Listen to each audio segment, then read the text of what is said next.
Gregson from Shifting Lanes Garage. Welcome to the Shifting Lanes Garage podcast. Yes, this is a podcast. It is a podcast now. We're live on Facebook. We're live on our YouTube channel, Shifting Lanes Garage. And we have our first and very special, most esteemed guest, Mr. Chad Kirchner from EV Pulse. Chad, welcome and thank you for joining us tonight. I appreciate you being here, sir.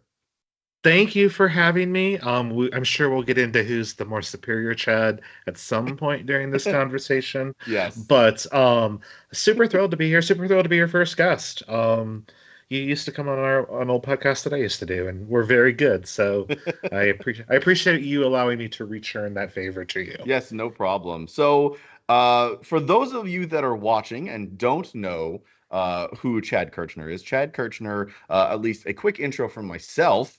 We've known Chad, 8, 9, 10 years at this point, because sounds about right. Our relationship kind of goes back to when we were doing the website for Shifting Lanes. And we met, I believe, through International Motor Press Association and or other PR/media things over the years. So we have a very long-standing relationship, just seeing you and hanging out with press things and having fun. I think Hanson was the first, my first meeting of you three. Yes. To where then I lovingly referred to your site as something that I can't say without being beeped. So shafting something. Pooping lanes. Bleeping lanes. Beeping lanes. It's the it's been without the F. Yes. I have been doing this for probably about a decade now, and like I said, I met Hanson not too long after I started doing this, and then obviously through that meeting both of you and watching, some of your crazy content. Oh, well, thank you, appreciate it. So, I mean, so what are you doing now? What, obviously, I see the wonderful EV Pulse sign behind you, and again, Chad is the owner and operator / CEO / Chief Executive Officer / mailroom executive producer, whatever, of EV Pulse. To be fair, just in case he's watching, I do have a business partner. No, of course. I'm co-owner. I run sort of the day. Yeah, no. I appreciate that. I run the day-to-day stuff there. We started this publication / website / YouTube channel / adventure in 2000.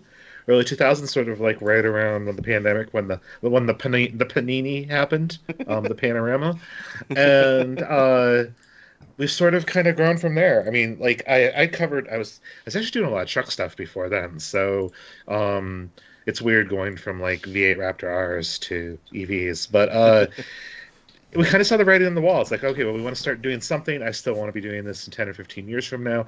I typically cover new cars, not that I'm not into the cars that I grew up with, things like that, but just I typically cover new stuff. So how can I continue to cover new product 10 or 15 years down the road from now? Cool. Well, I'm probably going to have to talk about EVs. So ergo EV land. I was telling you off camera, like I kind of don't consider myself, like, I mean, I'm advocating for it in a way because I do like a lot of the EV experience that is out there. I think that there's a lot of enthusiasts who would enjoy the EV experience if they were given, the opportunity to drive or experience some of the stuff that we have, and then some of the stuff that's coming down the pipeline.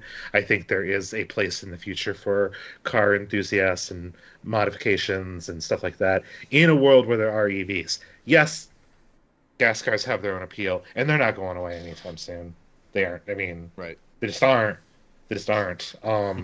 But there is. I think sometimes it gets a little bit of a bad rap, and we're going to talk about some myths in a bit. But I think that I think there could be a place for an EV in most people's driveways. Yeah, I agree with everything you said.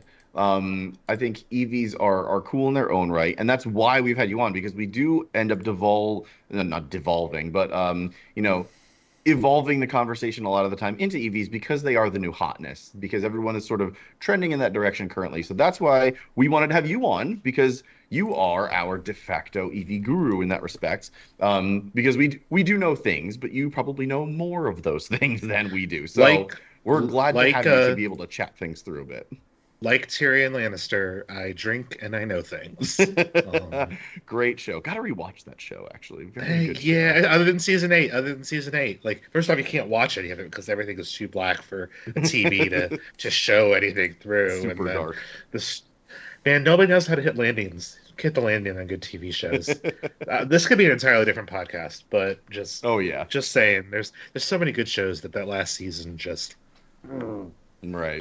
Yeah. I haven't even watched it. But speaking of Don't. watching, yeah, that's what everyone's Yeah. told me. I'm Speaking. gonna end up doing it anyway. But No, you should. but speaking of watching Oh, things, I have a few quick intro questions for you, yes, sir. to sort of see where you kind of watch or what you watch. Because we also talk about what we watch on the internet or what YouTube Mhm. channels we watch and things like that. So, what are your three favorite car YouTube channels to watch? And Shifting Okay. Lanes does not count in this because I know you Okay. do, and I Dang, appreciate that. But I do. I'm gonna asterisk these a little bit because I consider watching car YouTube channels work. okay, Because it's kind of hard to a little bit kind of hard to disconnect from just like driving a car. Like I'm sure you guys run into the same thing too. You get into a car just for fun, but you end up in content creator mode or auto journalist mode. You're like, oh, this is terrible, or oh, this is good, or whatever. Like yeah, sometimes it's just hard to sit down and enjoy something for what it is. So I'm going to give you that caveat and say, apart from shifting lanes, I like Matt Watson. I like watching a lot of Car Wow. I good know one. drag races. I know drag races are kind of like just whatever, but I don't know. I find him entertaining. I know some people that worked with him, and he's apparently a little bit of a diva. But I'm also not surprised seeing that with his the way that some of his content is. But Yeah, I will watch that for just pure entertainment, like car entertainment value. I think Throttle House does an excellent job. yeah, agree. And then also some other Canadians that I think that do a really good job are the Straight Pipes, Jacob and Yuri. Yeah, they're They're great. a little their videography is excellent. The storytelling's not the same. I think the Throttle House storytelling's a little bit more interesting, but I like both of those. Looking through sort of the list of other people, car people I subscribe to. I mean, I don't know. Other than that, sometimes stuff will just come up in my recommendations feed. So I would probably go with like those three. Like when I want to be like really entertained by a car channel. If I'm looking for information, like maybe I wasn't on a launch program or something, I'd go to somebody like Alex Dykes who does some very Mm, good, real in-depth sort of stuff. Joe Radiate Radius Rides. Again, if I'm looking for something specific, I can scan through and find it. Um, I like them a lot. Him and his wife are just absolutely lovely people, but his content's not really for me. It's a little drier than I would like. But sure. if I need information, same way with Alex, like I can go to either one of those and sort of find that out. But Awesome. for enthusiast content, though, I don't know. Like I said, I have a real hard time to kind of unplug. So when I do unplug, it's non-car related YouTube stuff or non-car related entertainment. Well, perfect To segue. be That was honest. going to be my next question. What are your three favorite non-YouTube channels, or non-car YouTube channels? Non-car TV channels. I don't know why, but I love the Legal Eagle. Um, Oh yeah, that's a good one. he covers. He's super smart. He does like TV stuff as well, but like he's been covering a lot of just like political because there's just a whole bunch of legal stuff that way. I think he explains the law in a way that I understand. His production quality is super high. I think he's entertaining. Um, so I really enjoy watching new content. New content from them. Something that I can watch and learn stuff on and not feel stupid about is Veritasium, which is also Oh, he's another very great. Yeah, huge. that is Yeah, it's another a great channel. amazing channel. Yeah. And like I've taken some of his stuff and shared it with my team too. Like he did this one really amazing video on why is clickbait unreasonably Mm, effective. And that's Yes. literally the video I was going to bring Yeah. up because I shared that with the Shifting Lanes guys, and it was such a smart video. Not in the sense that it was just smart for Veritasium because he's a brilliant dude, but just in the right. general sense of if you want to be on YouTube, this is one of the first videos you should watch. It's such a great deep dive into how people think things, how things work. It's just a ridiculously fantastic video overall. Yeah. And then occasionally then I kind of cycle back and forth to things like this is gonna sound super nerdy, but I like the vidIQ channel for like YouTube growth, learning, development stuff. I've learned so much stuff through there. Yeah, it's a bit more education than entertainment, but um, of all of the YouTube advice givers out there, I have found their advice to be seemingly the most the most that aligns with what I'm trying to do and seeing results on. So I enjoy that. And then occasionally, I'm a huge like sci-fi nerd. I'm into Star Trek quite a bit. I like Star Wars too, but more Star Trek. So like Cinema Sins, when they rip apart, when they lovingly rip apart sci-fi stuff, I'll watch that. I think that's the Cinema Sins stuff. Uh, the the trailer channel, the what is it? Not the fake trailers, but the Oh, I forget what the name of the channel is called. Um, but you know what I'm talking about. yeah. There's anything sort of related to that will get my hook. But that usually again comes from the recommendation engine. So usually when I log Right. into YouTube, I'll have some of like other car content creator stuff because I do watch that stuff professionally for work to see what people are doing, Right. what they're doing well, things like that. But then there'll be this mixed sort of thing like, here's the everything wrong with Star Trek the motion picture in 20 minutes. And Right. all right, watch. Yeah, yeah. Watch. So yeah, and then I do also use YouTube for the late night comedians. I subscribe to those and then watch those in the morning. Nice. So Very cool. that's another good way to do that. Nice. So yep. Seems like you run the full gamut of content out there, from cool sciencey nerdy stuff, which I also love, to sort of the bare bones car content, which is also something that we all kind of get into, obviously being in cars. So very, very cool. Love to hear that. And now I have real quick, Greg. possibly the most. Real quick. Oh yeah, go ahead, Chad. Chad 2.0. If you like Veritasium and all the nerdy stuff, he's since moved on from Nerdist, but Kyle Hill used to have this thing on Nerdist's channel called Because Science, where he literally sciences all the stuff from like, could Wolverine cut Superman kind of a thing. And then he started, he broke away. He's kind of doing his own thing, but he actually does do the, he puts actual science to like pop culture and nerdy stuff, video games, movies and stuff. I have found, sort of in that realm, I've found a lot of people on TikTok. Like, I kind of like these 1 minute sciencey sort of things. Like, here, we're going to show you if this one thing works. And here's, 60 seconds to 2 minutes of us, like, doing that in short form. So, like, it grabs you, hooks you in, covers that topic, and then, like, oh, what happens if a pencil moving the speed of light hits the earth? Like, there's just this weird sort of stuff out there. And I find that like TikTok is kind of a good home for some of that when you get past all of the TikTok shop ads and the tick thoughts and all of the other stuff that like exists on that platform. Yeah. TikTok is something I'm sure we'll talk about a little bit later, but it's it is cool to see that content sort of rise to the top of the recommendation engine. If anybody out there though is super nerdy and subscribes to Apple TV, we're in the middle of season 4 of something called For All Mankind. I've heard of that. I absolutely love this show. It's an alt history. The first 60 seconds of the show, the Soviets land on the moon first, so it addresses what happens if the Cold War and the space race never ends. It's show run by Ronald D. Moore, who ran the remake of Battlestar. He ran the remake of Battlestar Galactica, for those who know, and he was also on the writing staff of Star Trek Deep Space Nine, which is the best Star Trek, other than maybe Strange New Worlds. So it's something some people in collective groups have been talking about the show, but so many more people I think would really enjoy it if they gave it a chance. That's why I'm pimping it right now. That's a really cool concept, and that's what got me into Man in the High Castle too.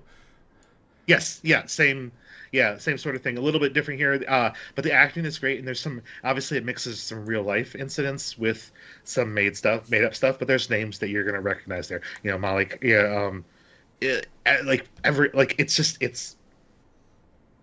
it's very good, and it's entertaining, it's well written, and it's written by people who understand science, so it doesn't feel too far-fetched, but it really does sort of like, especially if you're a space nerd, like, oh, what would have happened if the space race never ended? Well, we probably would have been to the moon more often than we have now. So 100%.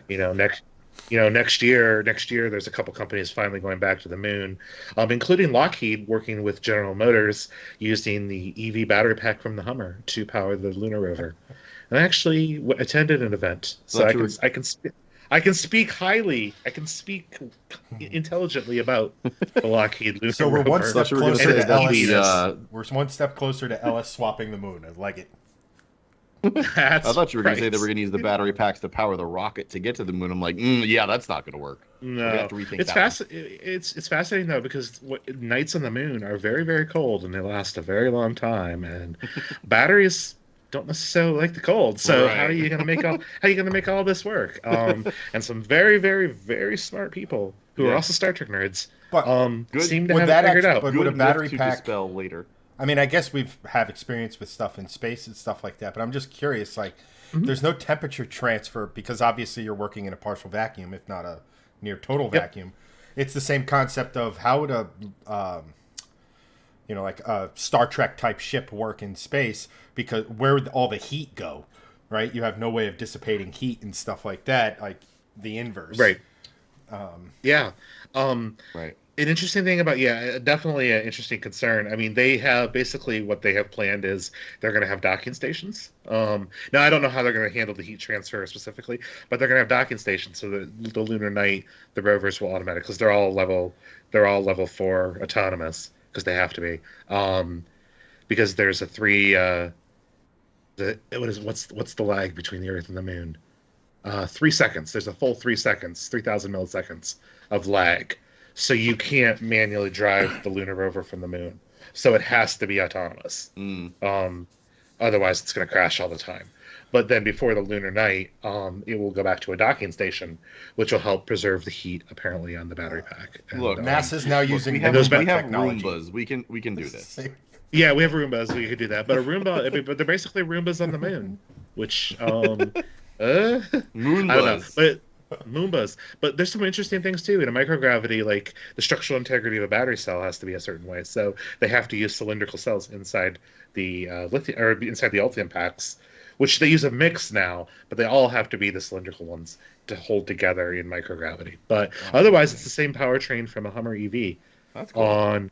on the moon. On the freaking moon. On the freaking moon. Now all you gotta do is do donuts on the moon, and I'm segueing you on purpose. Yes, and that is the Sir. most important question of this intro. What is your favorite donut, sir?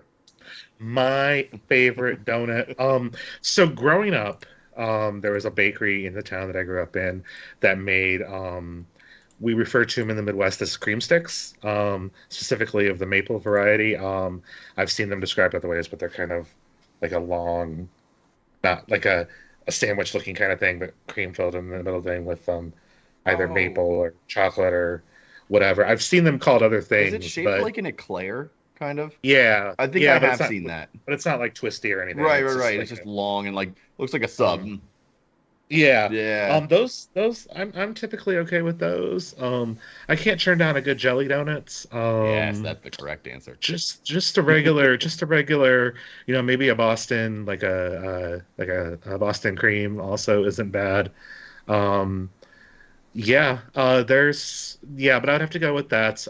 In Amish country, here in Ohio, if you head east towards the Pennsylvania area, there's a little bakery that's got no power that makes the best maple cream sticks on the face of the earth. And if you get there early enough in the morning, got you right on time. Honestly, Right sounds on. like a good road trip, quite frankly. I would do a good road trip for a good donut. I mean, You could take the Blazer EV like on my shirt. However, I cannot legally talk about that until next Wednesday. So,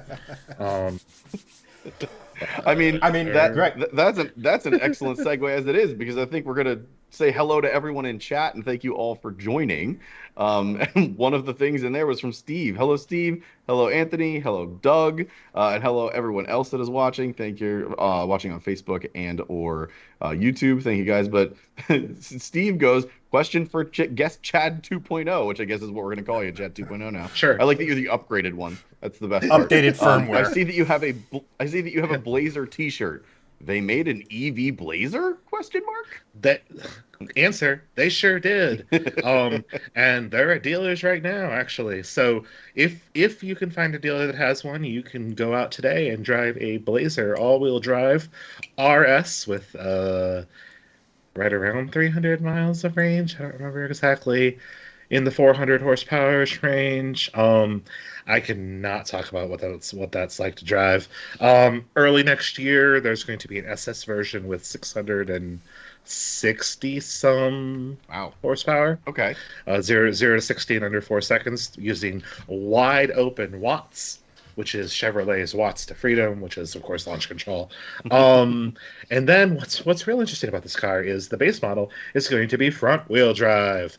So the Blazer EV you can get in either all wheel drive, rear wheel drive, or front wheel drive. That might be the first car ever where you can choose. That's actually, I want to say true. I don't think I've ever literally heard of that before. Yeah, I don't think I have. No, I got a reason. Always been front or all, depending on, because I don't know. Subaru is not a good example because they all have symmetrical all-wheel drive. But like, I think there's been a couple models with front and all-wheel drive as options, but I've never heard of like rear, front, and all as like just in the same platform, like or the same model per se. Like you could walk into a dealership with 3 different Blazers with 3 different drive wheels. That's actually I did ask if you could get like a kitty corner wheel drive, so like front power, front driver's side, rear passenger side.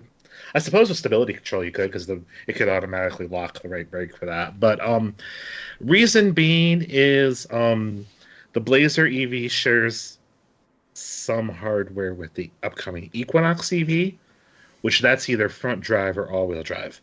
So basically they're using the same front motor. So for packaging and manufacturing reasons, the entry-level Blazer is going to have that sort of thing from the Equinox, so they make that front-wheel drive. And then the rear drive, I don't know, it's not really going to be shared with anything else right now, other than Lyric. They're built on the Lyric platform.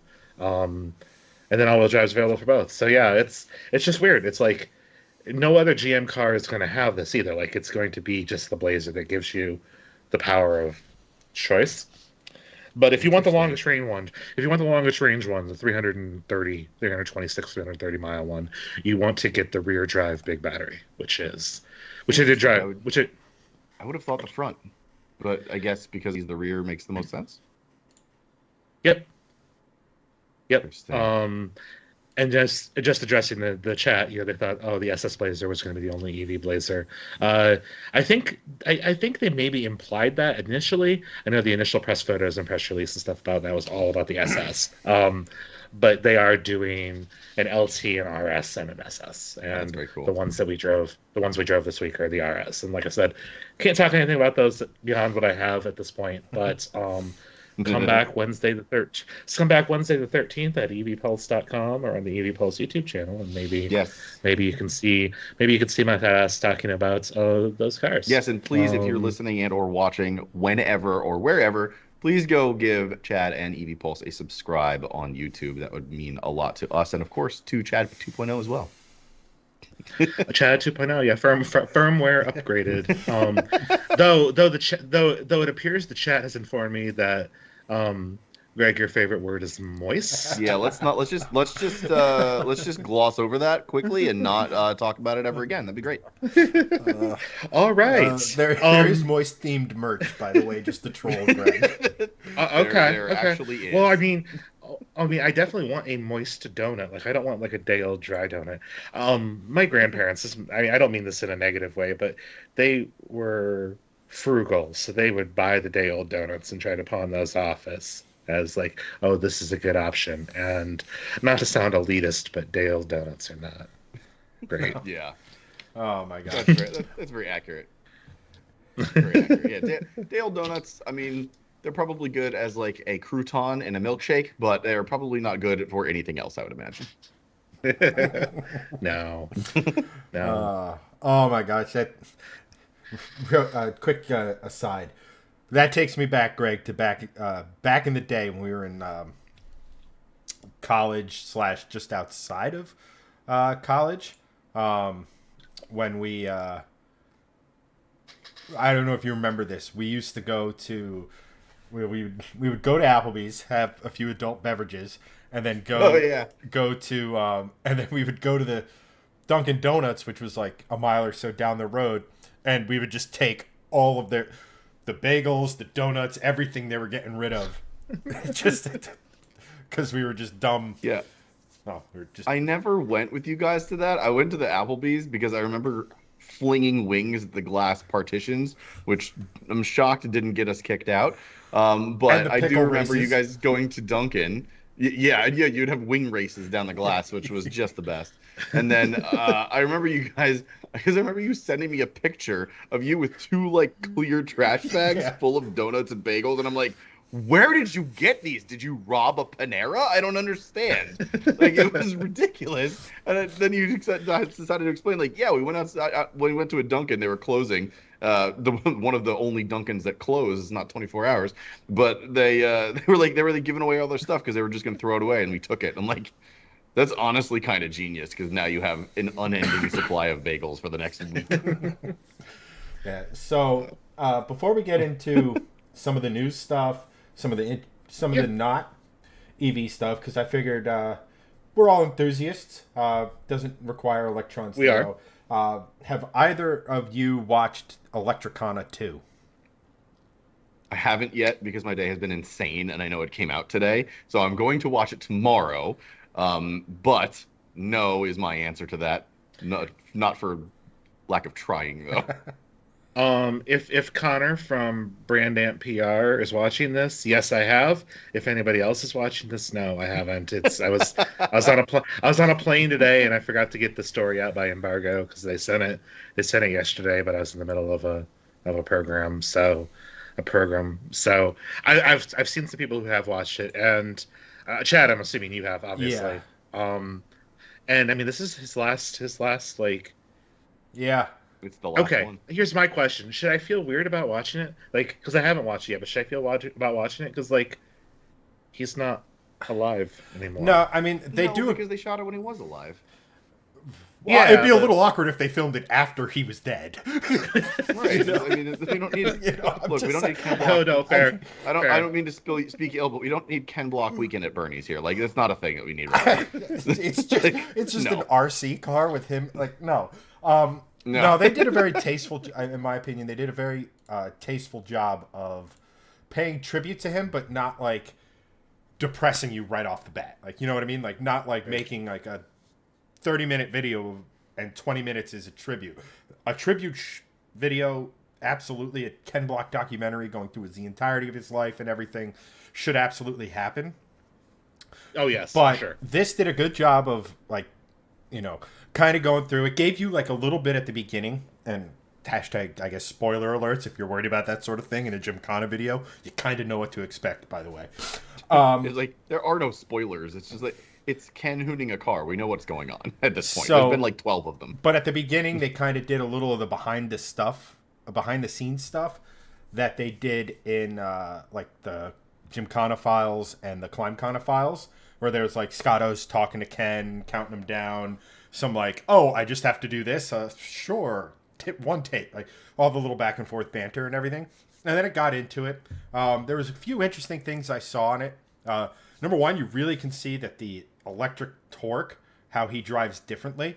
Because there's a lot of parts where the wheels just stop spinning for way longer than they do in any of the gas-powered cars. And then he just nails it and instantly lights the tires up. And there's paddles on the back of the steering wheel and a number on the dash that would like make you think gear. But as far as I know, that car does not have a transmission of any kind. Nor do I know of any EVs with like 4 or 5 speed transmissions, which I could be wrong. I'm not the electrified version of Chad here. But so it was. I think I can. As of this moment, there are only EVs with 2-speed transmissions in passenger cars. Right. So like I believe, if my memory serves correctly, I believe they did that actually with the dash, and that so Ken would actually sort of know sort of like what gear he was in. So there's certain speeds that those numbers come up, so that he could actually, like when they did it for the one in Vegas, I believe, and don't quote me on this, I'll need to look it up, or you guys can look it up, but they did it so he could actually sort of have a frame of reference because he's never done it in an EV before. It's always just been like super crazy rally cars. So he... Can I chime in? Did that. Real quick on something? This isn't about Ken Block, but this is... I feel like this is extremely important for a lot of folks in your audience to understand if they've never driven an EV. we see a lot of negative comments about how EVs that make fake engine noises and how that's stupid and how they want their car to be quiet. And when you're just driving down the highway, yes, I want my car to be quiet. But when you're bombing down a back road, your favorite back road, your favorite driving road, EVs are so quiet you lose that sensory noise of how fast you're going. You lose that reference point. So you feel like you're kind of driving with blinders on. So that fake noise, whether it's an engine noise or whether it's some Hans Zimmer engineered whatever like BMW does, that gives you back that reference point that you're missing. Right. So I find it extremely fascinating that Ken Block, a brilliant driver, I'm not, but Ken Block, a brilliant driver, needs or benefits from having some extra sensory help. I also feel it's an interesting point because of how loud that car actually is. Like, there are EVs that are very quiet, obviously. They're supposed to be quiet. They have no engines, exhaust, yada, yada. But there are EVs that are just, batshit crazy because they're very loud, because they have very loud, EV motors or things like that. Yep, the Hunatron being one of those things. So it is interesting, to your point, to see that he needed that frame of reference, even with how loud that thing is, because in the videos you can hear, like, this sounds like a jet engine taking off. It's not your typical normal commuter EV. It's loud. Well, as far as the noise is concerned, it's different, right? Like, in a gas engine, you're somewhere in the rev range based on noise, and then you just pull another gear, right? And in an EV, even if they made the EV loud, you're either in a 1 or a 2-speed vehicle, right? Right. And so the difference between, say, 5,800 RPM in third gear and 5,800 RPM in fourth gear, right? Like, you shifted in there, so your brain automatically goes there. But, like, the difference in speed is just slightly different. It's a slightly higher pitch. Like, whether you can pick up on that, I don't know. I'm sure someone can who's just got loads of experience. But for my money, like, the difference between that, you'd be going a hell of a lot faster, but the noise isn't slightly different. That is interesting. But like I said, it seemed to correspond with paddles on the back of the steering wheel. So I don't know if that was just there for, like, grabbing a gear. I don't know if it was. My first thought was that it was different power modes. So, like, instead of maybe full 1,500 or whatever horsepower the car makes, he can go into mode 1, which is like 600, so he gets a little more grip out of the corner, or lights the tires up a little. I don't know. That was the thing I found, like, the most interesting. It could have adjusted regen, I suppose, because, like, if you're used to, again, I don't know how much engine braking he does in his stunts, but in an electric car, obviously regen functions very similar to engine braking.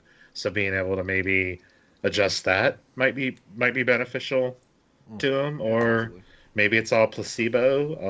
We'll have to do a deep dive on how the Hunatron works one of these days, because the thing is, I mean, look, EV or not EV, all of the Unicorn cars and the Gymkhana cars are engineering marvels, and this is no short of that, because the thing is just insane. It is very, very cool. So we'll have to do an engineering deep dive on one of these days for sure. Yeah, absolutely. But and then the actual hooning portion of it, the Gymkhana that we've come to know and love. My main takeaway from that was, again, like I said, the way the driving style was different, and how you could really see when he got on the throttle as opposed to, like, when he locked up the wheels and stuff with the e-brake and all that other sort of stuff. But my big thing was just like, wow, I did not know Mexico City looked like that in places. Like, I've never been, obviously, and I haven't really looked at Mexico City outside of the occasional football game there. American football, for our international viewers, of which I'm sure there's none. But, like, some of the stuff was really, really interesting. Like, the visuals were really, really interesting. And I know that that's almost as important as the stunts themselves, right? Like, because I forget which Gymkhana it was, but it was just all man-made obstacles in, like, a big airfield. And that was by far and away the worst Gymkhana, in my opinion. Even though the stunts were great, it was just the backdrops, is the artistic side of it. There's a reason they went to Pikes Peak. There's a reason they went to 99 Corners in China and everything. It's just the visuals. The city of San Francisco. Oh, absolutely. Well, Picturesque. we're all entertainers. We have to entertain or tell a story. That's right. And I mean, I can be impressed with the work that he does in an airfield of man-made objects, but you know, maybe not everybody is. Like, True. there's a lot of armchair quarterbacks, Monday morning drivers out there that. Yeah, well, I'm not even talking about Yeah. what Oh, no. anytime he's in a No, car, but he's hugely impressive, right? What he can oh do. yeah, of course. It's just the visual side of it, right? There's a reason why, when people take pictures of their cars for whatever reason, they're not just doing it in front of their cul-de-sac. They're going someplace picturesque to do it. Sure, the car is cool, but the background makes a difference. But like I said, it was a really, like I said, it was eye-opening, to be 100% honest. And then at the very end of the video, they went and they did highlights from every other gymkhana that Ken was in and climbkhana that he was in. And that was a really cool trip down memory lane. Like, you could have made a 20-minute video of just, or not even, like a 10, 15-minute video of just the highlights from the first gym, all the gymkhanas. Because, like, I remember the first one when he was in the Subaru in basically an airfield doing his stunts and what have you, but nobody had ever seen people do that sort of aggressive driving with all-wheel drive, and it was so cool. It's stunt driving, just way cooler. Like, everyone had seen movies and stuff, but no one had seen it done in that sort of realm, especially on YouTube, which is where it lived. And like, we all came to YouTube to watch that, and that's how a lot of people got into cars, was the Gymkhana stuff and getting into car YouTube. So, it sort of brought it from the Fast and the Furious into sort of the next generation of like car media, if you will. Yes. Well, how'd you guys get into this? Since you asked me about donuts, like what was your inspiration? What was your inspiration when you decided to do this like For, 10 years for ago? starting Shifting Lanes, 12 years. Yeah. we were the only three people in our friend group that were car enthusiasts. We were like, maybe we should do something about that. I was also shopping for a new car, so I was like, oh, well, maybe we could start a website and we could like do fun car things or whatever. And I wrote reviews of like all of the cars that I ended up driving. It was like a Mazda 6, like Subaru Legacy, Subaru WRX. I drove like a bunch of Bland sedans and then a WRX hatch, and I'm just like, we all know what I'm choosing. So it was basically that.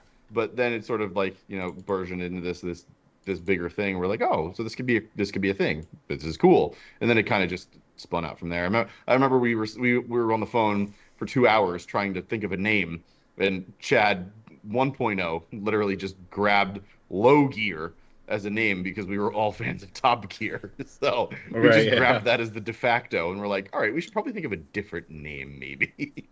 Yeah, that took forever. I mean, like Greg said, we were just a bunch of friends, and I had done some very basic, like 2 or 3 articles for like the quote unquote county newspaper and what have you. And then we just thought, oh, let's kind of do this stuff. And then I remember we got our first ever press car, and it was like it was a light bulb moment, going like, hey, this is really cool.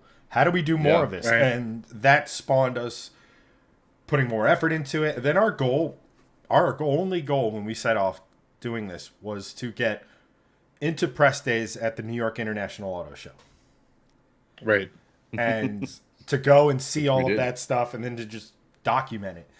And Sure. then from there, it just sort of became sort of a business. And then we started approaching it with an enthusiast's eye, but as a business kind of a thing, And Going back to what your original question is, like, why did we get into this? I think it's just because we all were like car enthusiasts, and we're like, maybe we can talk about that together, because it seems like a lot of other people are doing that. Well, if Ken Block was an inspiration, for car enthusiasts that are younger than us, like, you mentioned Low Gear, in reference to Top Gear. I mean, was that like like, I can attribute at least some of my desire to do this from, BitTorrenting Top Gear back in 100%. 2010, 2011, We were all things like that. Clarkson, Hammond, and May were I would say, more influential to more people than either Fast and Furious franchise, at least for enthusiasts per se, than the Fast and Furious franchise, or even the Gymkhana stuff. I think that Fast and Furious and Gymkhana built it to a much wider global audience that wouldn't necessarily have been interested in cars, but doing something like this in this small community of journalists or media personalities, influencers, all in that same sphere, I would say that Top Gear is probably the most influential thing that has ever come out of automotive media, and is probably inspired all of us to kind of start and do it, I would argue. And there were a lot of Top Gear sort of clones too, I think, for a while too. Oh, yeah. I think a lot of people were like, oh, I need to follow the Top Gear style, which doesn't always work. But what was your guys' first press car? And then we'll move on. Oh, it was a Scion Because you talked FRS. about it. Okay. Which is funny. Which is also how I met Tavarish on YouTube, because he was writing for Jalopnik at the time, and I didn't realize, but he lived in New Jersey, pretty close to us, and I spotted him on Twitter saying that, and I was like, oh, I reached out in a private message. I was like, you live pretty close to me. You probably have driven this, but I have a Scion FRS. Do you want to meet up and drive it? He's like, oh, I've never driven that. In fact, I've written an article saying how garbage Scion is as a company. Let me see if this car is worth it at all. So we met up, and then we became fast friends. But like, that's how I met him, was through that press car, which was kind of funny. So that's cool. Sort of, and I tell that story because like that press car, to Chad 1.0's credit, like that sort of opened the doors for us as far as like doing this is concerned. Like, oh, we can make connections, we can network, we can meet new people, we can do these fun things with cars. Let's just do this and make it more of a thing. And then that sort of blew it up in our own minds, and now here we are doing this 10 years later. My first one was a 2013 Ford Raptor. Wow, okay, way to name drop a first press car. Jesus. Yeah, and actually that week, I mean, to really brag, I had two cars assigned to me that week. I had a Raptor and then a 2013 Shelby GT 500. Well, thanks for listening to the podcast. It's over now. Gosh, that car. Two first press cars were a Raptor and a GT 500.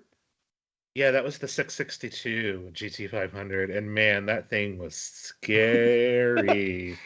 Like the jump to the the 195, like the jump to that was night and day difference. Yeah. Like the modern GT 500, well, not the modern, but the last gen, right, the S550 like felt felt stable, and like everything felt like it was put together.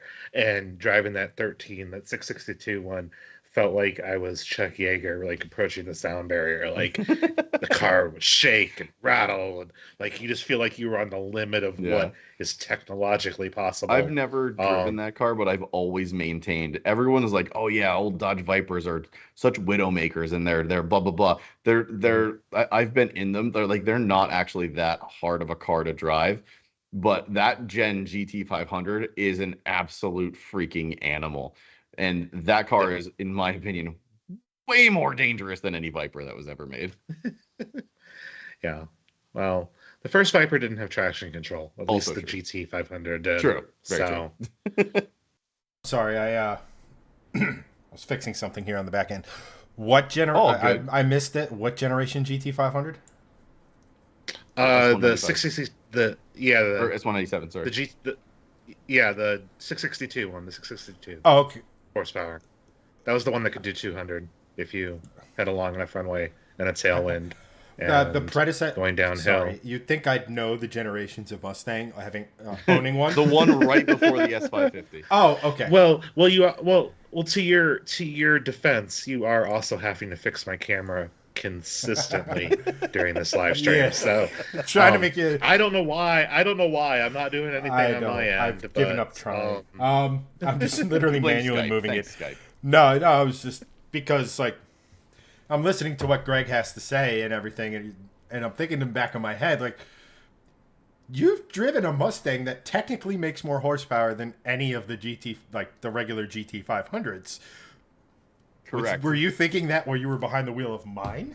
Like, No, because your car is a lot more approachable of a car. The S197 is, it feels more raw than your car does. Yours feels more refined because it's a more updated generation of Mustang, and that's how Because Mustangs it is work. more Every new refined. generation feels more refined than the last. But Yeah, but they actually designed yours in a wind tunnel. I don't feel like they used a wind tunnel for the no, 197. they just looked at a brick wall and were like, "Yep, that's good." So the Volvo design strategy, got it. Exactly. They were like Volvo 240, Mustang, handshake emoji. Let's do this. Yeah, and then Let's do this. Let's send this out Chat the door. Chat is sick of hearing about this, but the performance pack brakes on mine are actually the GT500's front calipers and rotors. And Greg can attest to this. Arguably, as fast as my car is, the stopping power is the most impressive thing about it. Very much, yes. It's the brakes on that are very impressive. They which is crazy for like stock brakes, but I know they're the PP2 brakes, but like brakes are always like, and I feel like this is very true for a lot of auto journalists. Like power is great, handling is great, but we all experience those. Truly good stopping power is just it's a very impressive feature in a car. And that's the most important thing too. Like I think like it's real easy to get excited about horsepower, but man, I need to be able to stop. Yeah. Like that like I don't want to die. Yeah, like and that's the which I know you mentioned earlier, because during those drag races they do the full emergency stop. So like with some of these cars they test, I can only imagine the G-forces that they feel when they're going down the airstrip at like what is it, 60 or 100 or whatever, and they just mash on the brakes with like 15-inch rotors, 16-inch rotors, like on some of these supercars, and I'm just like, oh, like that's the part to me that's like the most like jarring from those videos. It's crazy the gravity and the G-forces that you feel when you stop in these cars. Well, and did you watch? I mean, I'm maybe trying to segue a little bit, but did you guys watch the one where he drag raced the Cybertruck against the Hummer EV? No, but oh wait, so the Hummer EV wins. So the Hummer EV wins the brake test from 70 miles an hour, which is wild because that thing weighs almost 3,500 pounds more. I was gonna say than the Cybertruck, and it stopped shorter. And I'm like, I knew Tesla brakes were never particularly awesome, but they're that's not good. No, yeah, that's very scary for Cybertruck future owners. Yeah, they should potentially do a brake upgrade as their first thing they do to that thing. Yeah, perhaps. So yeah, but excellent segue. Well, I was trying because I mean, otherwise we could talk about slaughtering crowds with Mustangs, as your chat room has just suggested. I mean, it's a common topic given that 1.0 has one. So yeah, you know. I mean, it's literally right there. It is. Yeah, so it's sitting on screen. If you're not listening on the podcast version of this and you're watching the Facebook and or YouTube version of this, it's literally sitting below Chad's face. Yeah, it's. I mean, I'm proud of that thing. The work, the parts, I didn't do any of the work, but the work that was done to it, I'm proud. The guys who did it were insane. It's so much fun. It is so much fun to just know that my right foot, traction,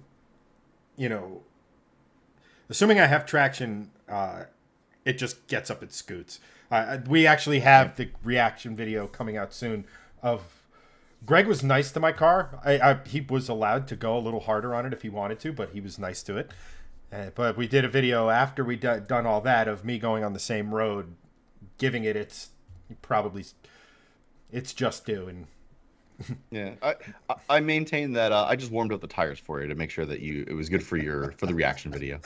Yeah, at any rate. But since you mentioned the Cybertruck, they recently did let's face it, let me back up a little bit. They recently did what I'm going to consider just to be a PR stunt. So if any of our southern brethren know tractor pulls, well, the Cybertruck did it to kind of prove. Bowling Green, Ohio, not Kentucky where they build the Corvette, but Bowling Green, Ohio has one of the biggest tractor pull events in the country. Like it's I hate that I know this, but I do. And yes, this is a total stunt. This whole video is a total Yes. stunt, capital PR Yeah. stunt. And if you don't know what it is, basically Tesla did a video of a tractor pull and the sled, they call it, of the tractor pull. It's a 35,000 pound sled, but it's a progressive thing. It has a counterweight that slides forward. The farther you go, the harder it is to actually pull it. That's the whole point. The farther you pull, the better the thing is that's pulling it. Um, so the Cybertruck did it against the Ford F-350, the Ford F-150 Lightning for another EV, and the Rivian R1T, the truck version of the Rivian, for also another EV. And if you've watched the video or read anything in the last few days, the Cybertruck won. Now, I made a short form video and put it out on all of our platforms that basically said it was a totally pointless thing, and I am getting excoriated in the comments by all of the Tesla fanboys. And if you don't know what excoriated means, it basically just means being raked over the coals. So, well, Tesla fanboys aren't going to know what that means. So I'm glad you explained that. I had to. I like SAT words, so I had to. But the thing is, the Cybertruck was always going to win this. And it's put on by Tesla. So what is Tesla going to put out Right. something that they lose in? Of course not. Everyone does this. No. Every truck maker on earth since the beginning of time that's done marketing has done this. Like, you're not going to show the Chevy Silverado not outpulling a Ford F-150. That just doesn't happen. So Right. I think it's also done for a something. reason. Now, I don't know a whole lot about tractor pulling, but this isn't the first time that they've done a Cybertruck v Ford truck towing kind of thing. They did a tug of war video. Yes. What was it when they first announced it? And tug of wars are all about traction. They have nothing to do with power. Right. The first vehicle that loses traction loses the tug of war. Just like when you're doing a tug of war with your friends, like you lose your footing, you're done. Right. So, and that one was actually even more pointless than this one. And Jason yes. Fensky has a great video explaining the physics behind it, because not only was it just an unfair fight, but the Ford was a two-wheel drive vehicle. I mean, of Right. course the Cybertruck was going to win. It had grippier tires and had all-wheel drive, and it weighs almost twice the F-150. Like, of course it's going to win. Right. This one is a little bit less silly in that physics category, but it's also all this proved was that physics and math are correct. That's all it is. Like, it has the best tires for this. EVs are best suited for a tractor pull. They have instant torque. The Rivian and the Ford had street tires on it. The Cybertruck from factory comes with better off-roading tires or better grippier tires for something like this. It has a longer wheelbase, which is better for tractor pulling than the other two. Like, it's just everything added up to the Cybertruck winning. So yeah, of course it's gonna win. It was a totally pointless thing because it's just a marketing stunt. What I want to know, ultimately, what I want to know is, did Tesla either simulate the Davis Dam test, or did they go to Davis Dam for the official SAE J2807 towing certification? Because that's a standardized test. Right. It has to be done in a certain way. And like, is that 11,000-pound towing number come from that? I don't care about a tractor pull. Right. Big whoop. Is it a cool visual? Yeah.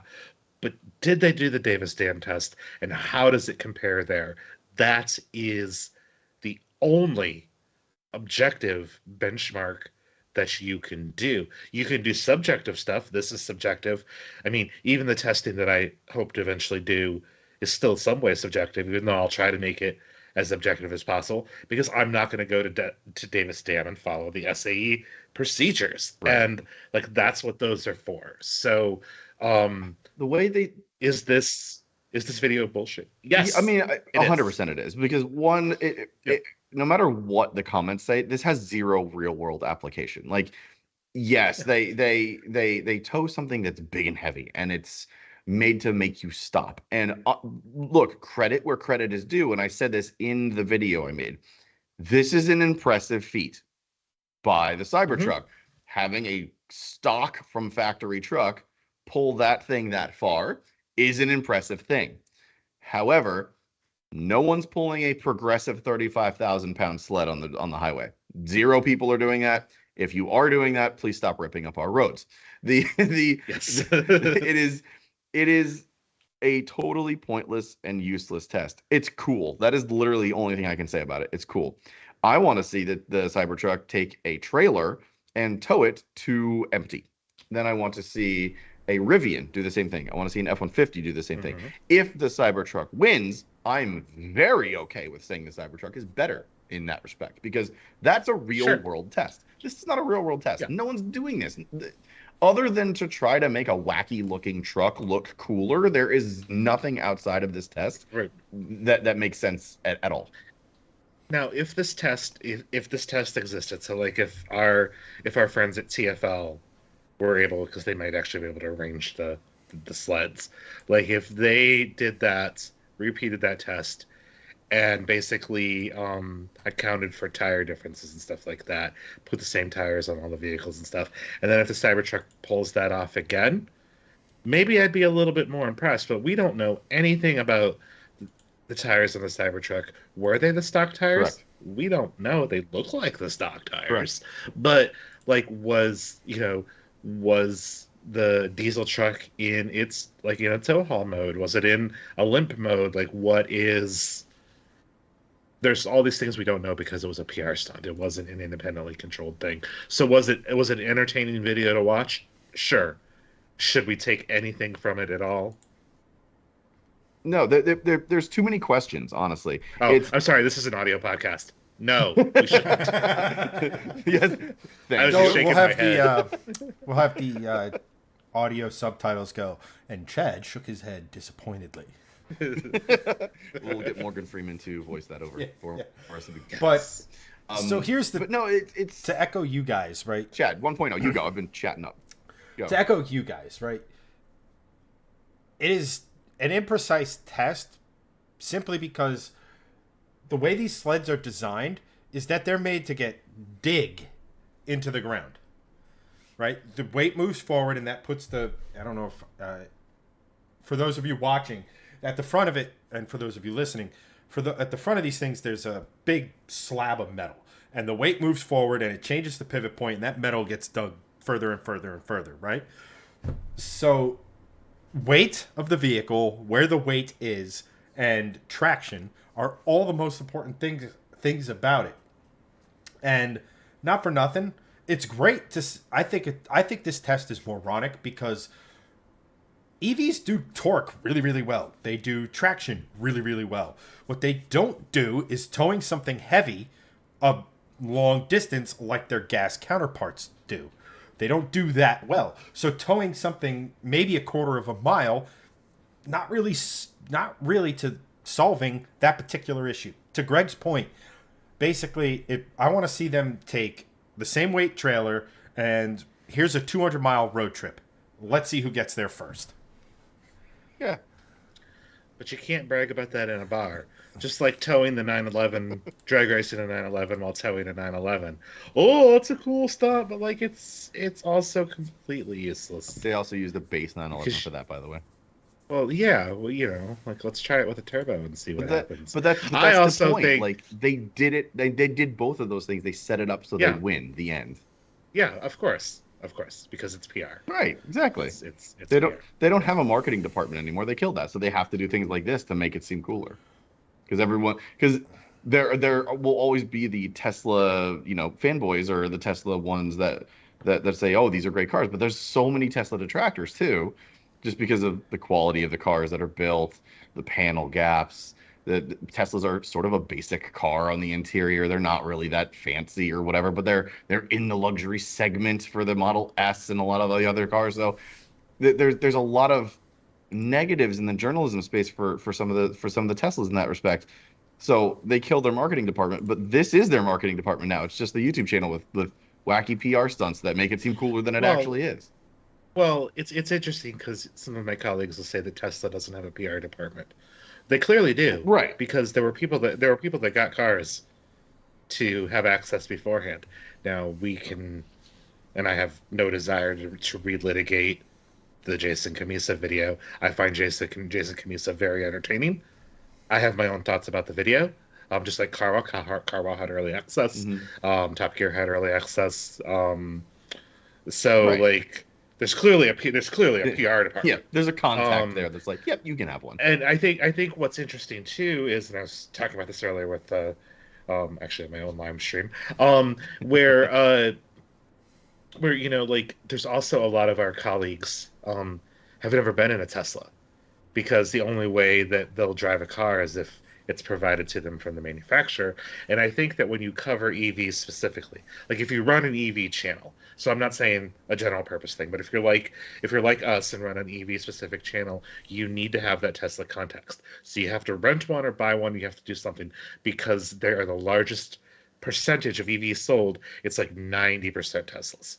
So if you cannot provide that context, you're doing your audience a disservice. On the other hand, it's also extremely surprising that somebody can go buy a Tesla and be perfectly fine with paint overspray and panel gap issues and things like that. But then if they went and flipped around and immediately bought a Nissan, and that Nissan had those same issues, they would lose their mind. Right. It's a very neat trick that the cults of Elon has been able to convince people that on his cars, build quality doesn't matter. But no other automaker can get away with that at all. I mean, this isn't even Steve Jobsian level cult of personality. Like, this is above that. Like, this is next level. This is next level Stockholm. To be fair, cult status, and it's not providing excuses, because frankly, I find all of that stuff to be wildly unacceptable if you're an auto manufacturer, right? Like simple stuff such as panel gaps. Okay, you're in a certain price point. At least there shouldn't be orange peel or overspray. Like, we've gotten to a point where this stuff should be the easy stuff. Making a car accelerate like a Tesla Model S Plaid can, that's supposed to be the hard stuff. This easy stuff is putting it together in such a fashion that it, you're dumping a lot of money into this stuff.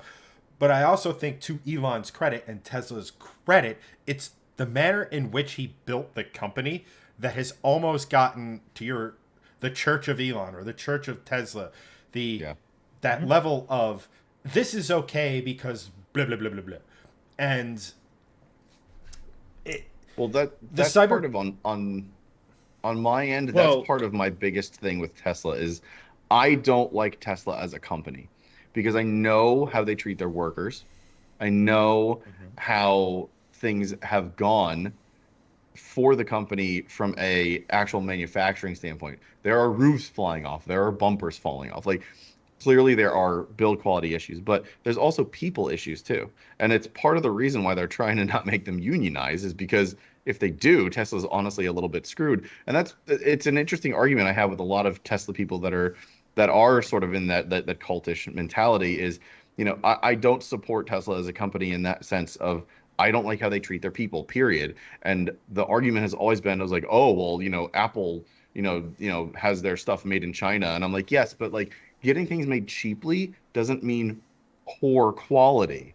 Like, it's clearly high quality stuff coming out of Apple for the most part. And also, it doesn't mean that Apple treats their workers poorly either. Yes, there's never going to be a company that, like, it micromanages every worker and knows everything about every worker that's happening all at once. But like, it just seems that because of these things happening, it's okay to then let it slide. And I don't think that that's an appropriate thing to do with something that's essentially the second largest purchase you'll ever make in your entire life. Right.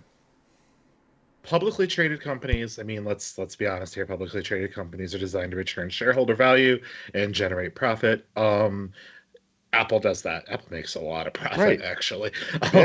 But we wouldn't be having this conversation. I wouldn't be wearing this Blazer EV t-shirt right now if it weren't for Tesla. I mean, as much as I can criticize modern Elon for some things that I think are well worth criticizing him for, EVs wouldn't be where they are today without not necessarily just him, because he didn't start Tesla, but his sort of influence over the industry is. And It's a credit where Yeah, credit's due scenario. yeah, I have to. We have to acknowledge that, and automakers acknowledge it too. They're like, yeah, we wouldn't be talking about this without him. Um, one of your guys really makes a really good point in the chat. I'd call people out by names, but I can't really read the blue text super well. So, which is it's the only commercial we're reporting on. It's the only PR stuff we're reporting on. Yeah. Yeah, we are.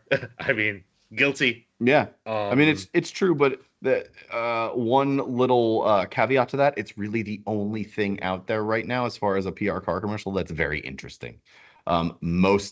Most car commercials are extremely boring. And on a topic for another day is they're now trying to get aggressive driving and stunt driving banned in car commercials here in the US. So, well, did you see the stuff in Europe that just happened?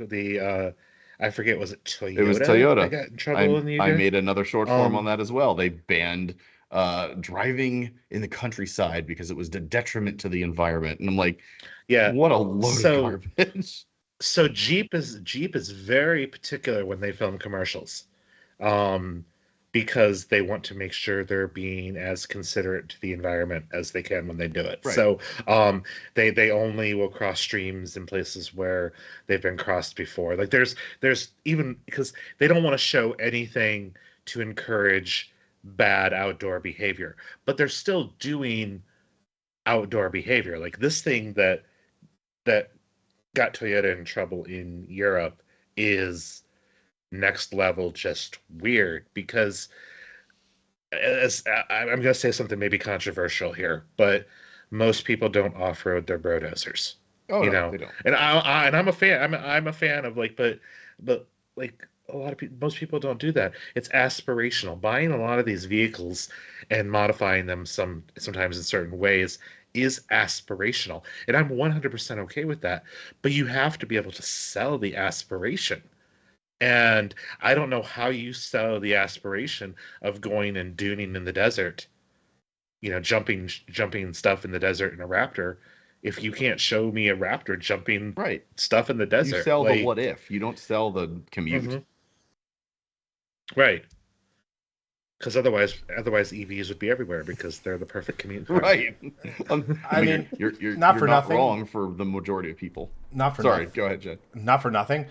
But when we talk Raptors, Shelbys, Wranglers, pick a not commuter car, but something that has some level of performance, whether it be on dirt or whether that be on pavement. It's a lot of that stuff will never be used. It's not like the vast majority of people who go out and buy a Shelby GT500 are at the track every weekend. They're just not. No. It's all just a manhood extension. That's it. It's what does this car do that makes my manhood bigger than yours? And that's it. I mean, that's not wrong. Welcome to marketing. I mean, woo! That is marketing. I mean, it's totally correct. It is. And I'm in pharma marketing, so I know a thing or two about manhood enlarging because it's Viagra. Literally. Literally, but that's automotive Viagra. It's that's the thing, and it kind of brings back is with the Tesla stuff, what we think about it. Well, maybe Chad 2.0 opinion matters because he is with his partner's EV Pulse. He has to have somewhat of an informed and correct piece of information, and whether or not to have an information on it. But you and me, Greg, that's giving me a lot of credit. I mean, we brought you on as the objective expert, so. Oh, okay, gotcha. Thank you. I'll try. Maybe the PA didn't get that to you, but I blame you. You're the PA. Literally, production anything is my title for these things. That's what PA stands for. Production anything. Yeah. Tesla doesn't necessarily care what someone like Greg and myself, we weren't gonna, even if we are of the means, we weren't gonna buy a Cybertruck. And I think a lot of this stuff is almost confirmation bias for the person who buys the Cybertruck. Look, it out-towed the F-350.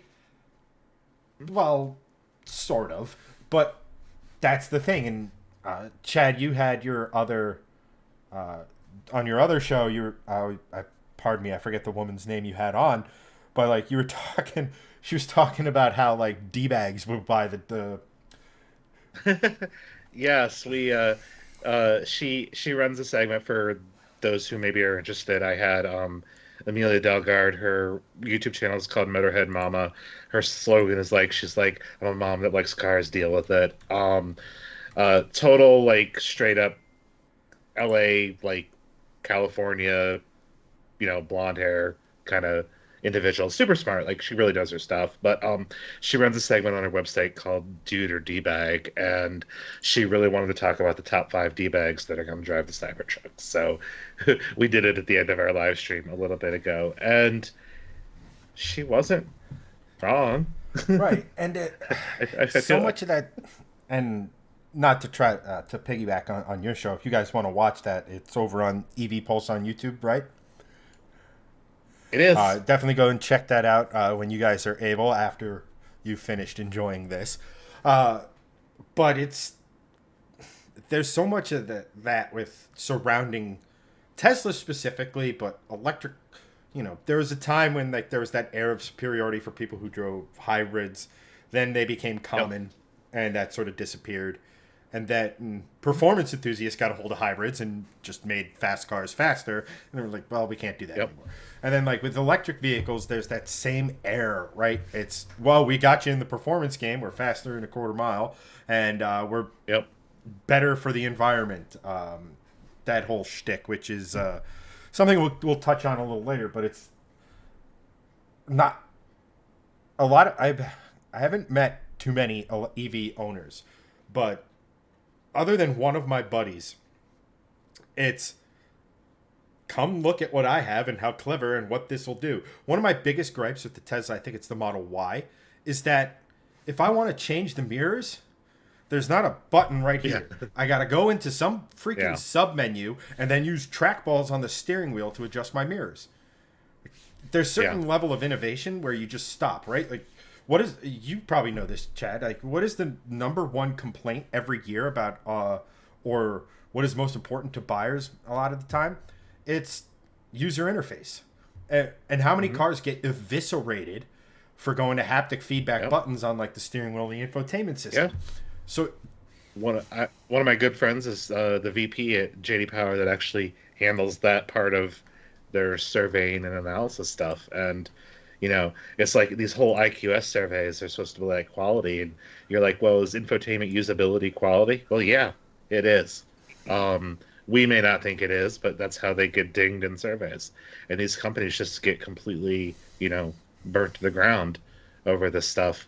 I think that's first off, nobody cares about what I think about or Tesla. I know Tesla doesn't even know who I am.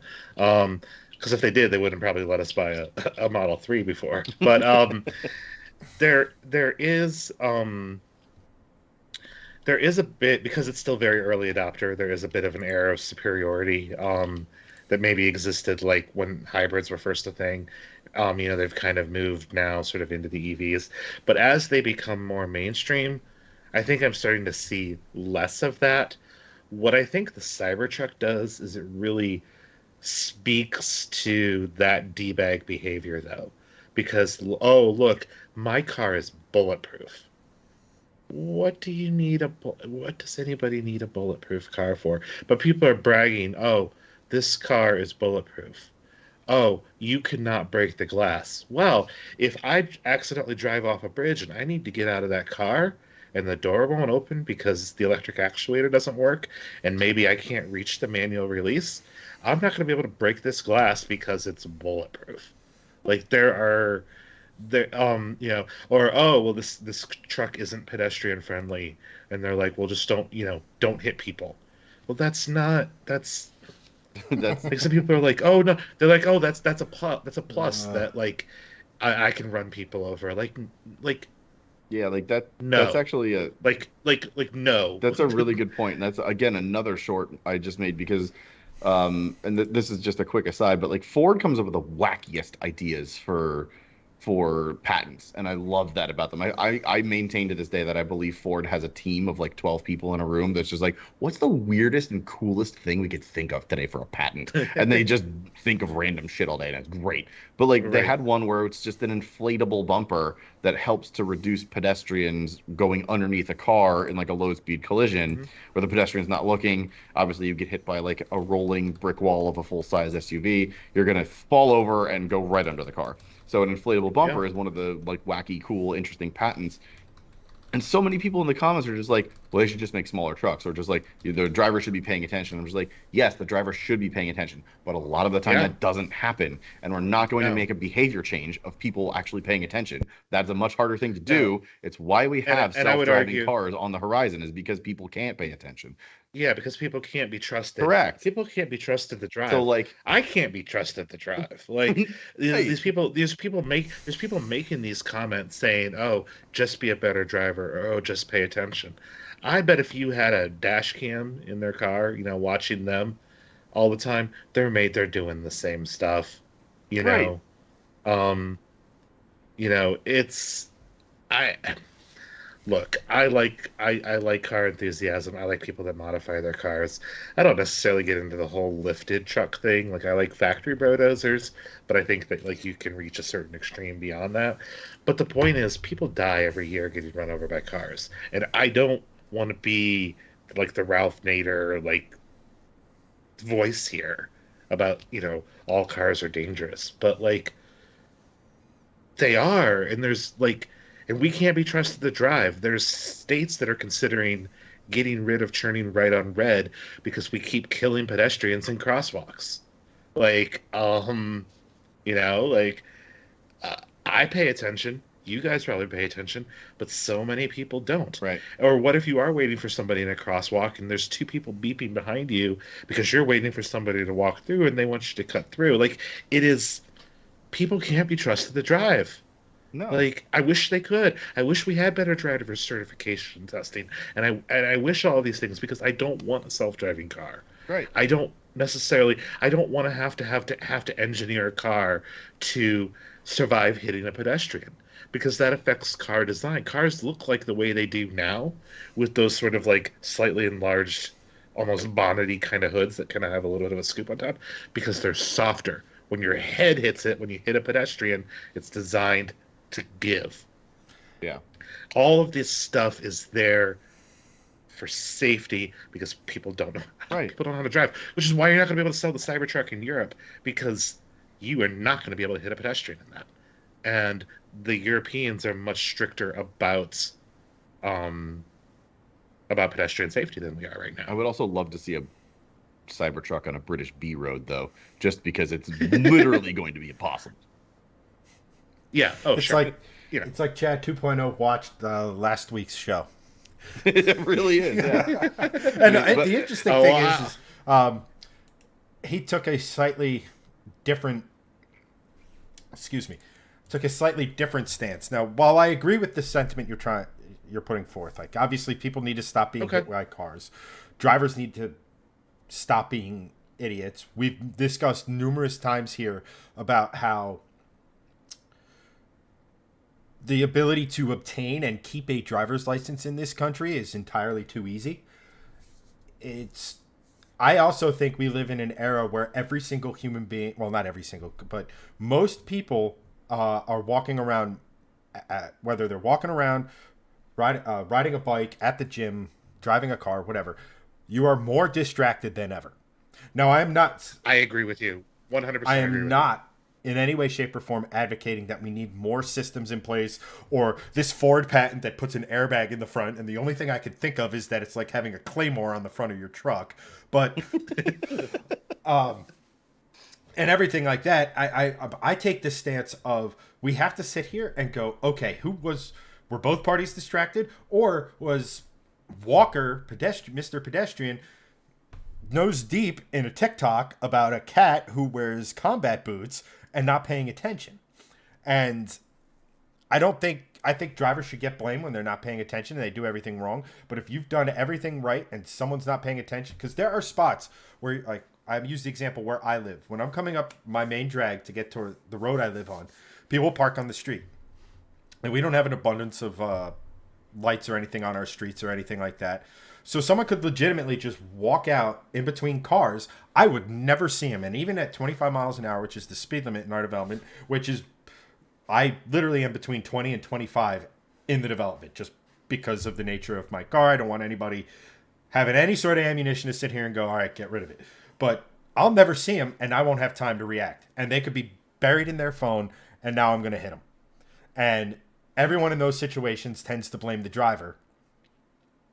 And I think, what were we taught when we were kids, right? If I didn't look both ways before crossing the street, when I got across the street, I'd get one to the back of the head from my father being like, hey, idiot, you got away with it this time. And to your point, all of this design, which is intended to combining predict and protect for reasons known only to God, to protect pedestrians, car design is suffering. Look at all the retro designs. Like, look at that Alpine thing, right? It doesn't even look like the classic car that it's supposed to be based on. It's painted the same color, and it loosely looks like an upside-down bathtub. Both cars are hideously ugly, in my opinion, but it's because a bumper has to be a certain height. The crash structure has to be here. The hard points have to be here, because when the pedestrian's head bounces off your hood, it's supposed to be they're trying to limit the injury sustained. It's just, look, I think, personally, and Greg took the stance of, it's harder to educate more people than to make things safer. I say do both. I think you have to be educated, and at a certain point, pedestrians have to have some level of responsibility for the damage they do to cars. So here's... Go ahead, I was going to say, really quick on that point, I agree with Chad 1.0 in that sense. I still to this day believe it is harder to educate people in that sense than just change the end product. I also agree that we should be training people, but I, like, one of my first articles, and I think the first article I ever wrote when we were writing on shiftinglanes.com as like the main thing is this is way too much, but every person that has a driver's license needs to retake their driver's test every single year. If you fail, it gets taken away from you, because quite frankly, it is very much similar to handing someone a loaded gun and like handing the keys to a car to someone, because you basically are giving a person someone that could kill someone. And that's just the reality of what it is. And if you can't drive or can't drive properly, then you shouldn't be able to do that thing. And that's like, driving is a privilege. It's not just a way to get from point A to point B, and it shouldn't be this mundane task. It is a true privilege to be able to drive. And I know I'm saying that from an enthusiast pedestal, but it is also the modern civilization's yardstick to be able to like get to work and make money in a lot of ways outside of a major city. So people really need to start actually like learning how to drive properly, and also, quite frankly, respect driving a lot more. It's not going to happen, but that's just my stance on it. No. At the end of the day, I want to make two comments, and then I think we've over litigated this, to be honest. But I would say that in a battle between a pedestrian and a car, the car is always going to win. Yes. So I think that is why there is so much more emphasis put on the driver of the car and the safety of the car than it is on the safety or of the pedestrian. Now, you can also kind of control, even though our driving testing and stuff is woefully inadequate, there is still some control over who can get a driver's license and who can have access to a car. Anybody should be able to walk down the street. And yes, Agreed. if somebody does jaywalk, like, in some ways, yeah, that's on them. But also, should jaywalking be a death sentence? I don't know. But what I will say, though, that I think we all can agree on, and I don't disagree with you, Chad, at all. Like, I think you make some extremely valid points. And I do kind of wish that we could work from that. So I wish that there was better parenting. I wish there was better, just marking on pedestrian crosswalks. I wish bike lanes were protected bike lanes, which bikers even want that too. They want protected bike lanes. Like, there's things that we can be doing to make cars and pedestrians and bicyclists cohabitate the road in a way that is much safer, without thinking about the design of the car. But what I'll leave you with on this topic is none of us are as stupid as all of us, and I think that really kind of sums it I've up. made that point actually before. A person is very smart. People are inherently extremely dumb. Yeah. It's just how it works. Yeah, yeah, like I said, I laid into that rant a little harder last week, and I'm sure our viewers don't want to go.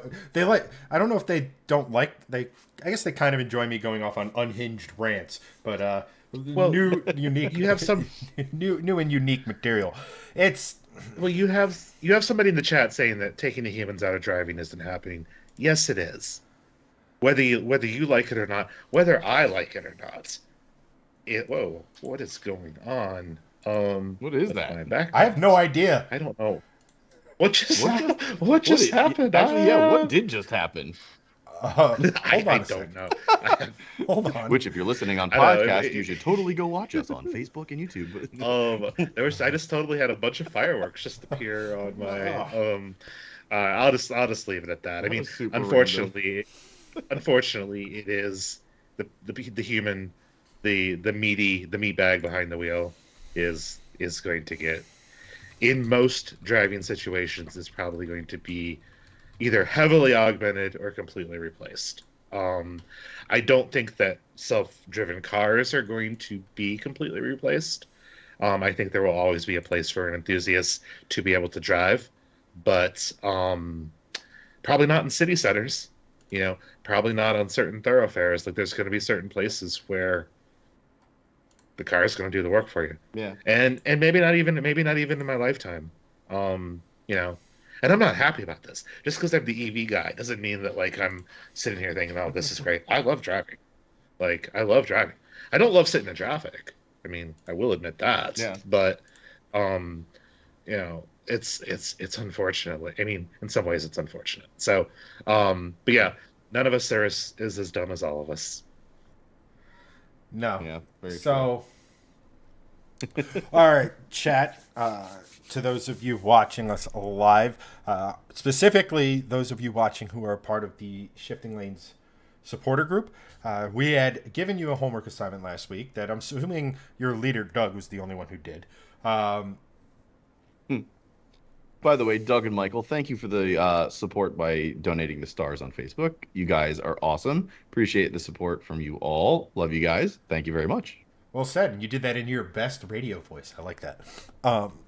I have a better radio voice for when we actually have maybe someone that wants to sponsor the podcast.